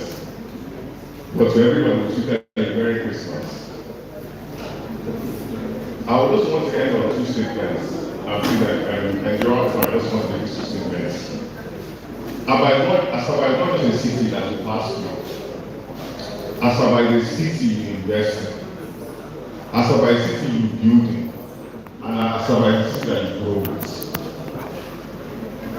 I will give you just one word for 2026 when it concerns Asaba. We absolutely have to be intentional. If we're not intentional about Asaba, then everything we have done here is a nice speech and nice rhetoric. If anybody lives here and doesn't take action and is not intentional about Asaba, then our children will suffer. The fact is that if you're not intentional about Asaba, you will have more girls on the road, and you have more boys selling land and doing other things. So we have to make sure that our stake is in the ground. Your name must be written in this ground of Asaba. We cannot sell our birthrights like Esau. We cannot sell our birthright. It belongs to us. When you go to a place like Niger State, Niger people pride in their water, they pride in their food, they pride in their society, they pride in giving the clothes they wear, they pride in giving the food they eat, saying that it's proudly made, produced, and done in Niger State. That is the legacy I want to give back to here in Asaba. So my closing statement, Asaba's story is no longer about promise, it's about positioning. It's about preparedness, and it's about progress. The fundamentals are strong, the direction is clear, the leadership is evident. But for those looking to invest in Asaba, this is where confidence is rising. The future is being built with purpose. Asaba is not a question mark. Asaba is an answer. Thank you, and thank you for coming.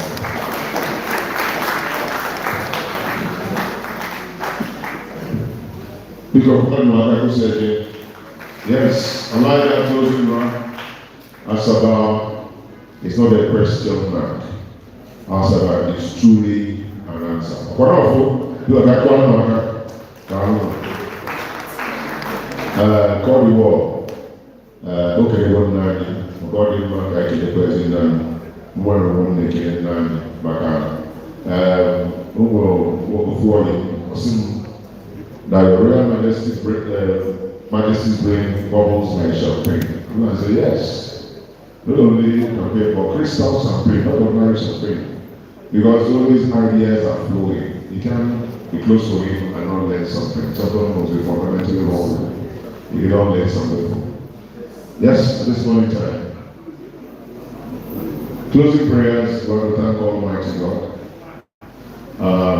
For this point in time. I'd like to consult. Yeah.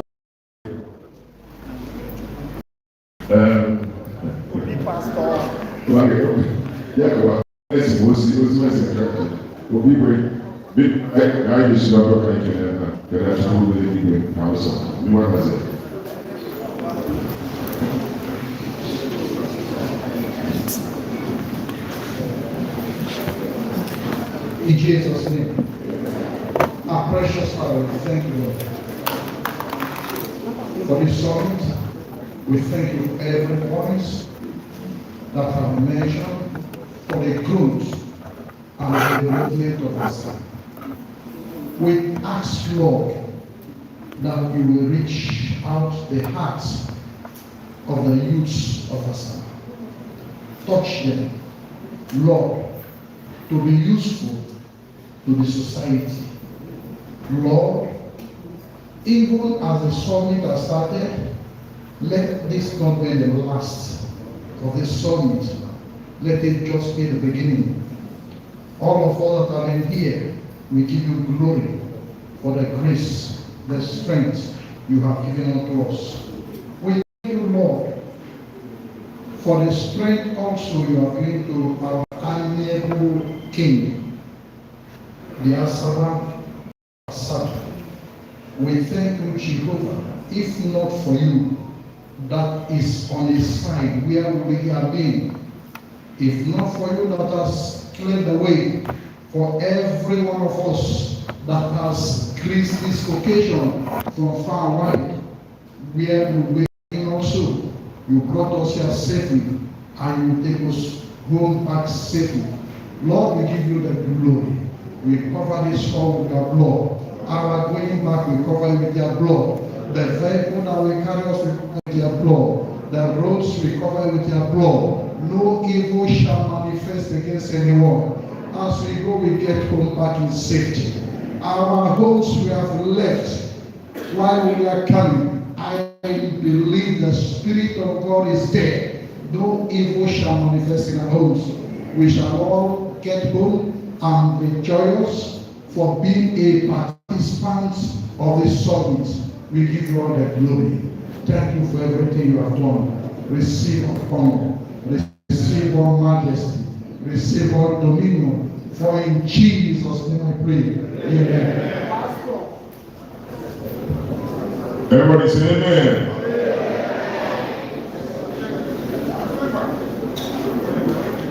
Please shall we rise. I want to thank our young sister, Appreciate Assembly, and all the protocol department. Please, you have to take photograph with His Royal Majesty. The committee will take photograph with Royal Majesty. Please, we seek the permission of our Royal Majesty for the committee members.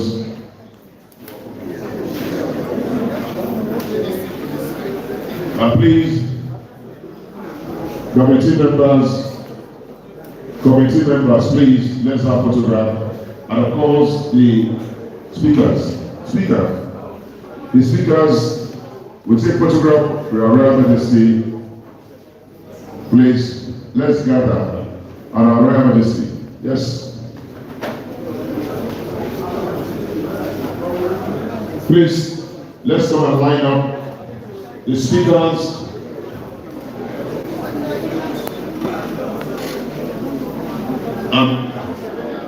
Yes. Speakers.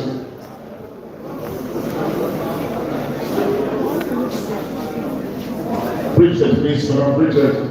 She said, okay. Thank you. So, let's have it.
Please go into it. Please wait for your package.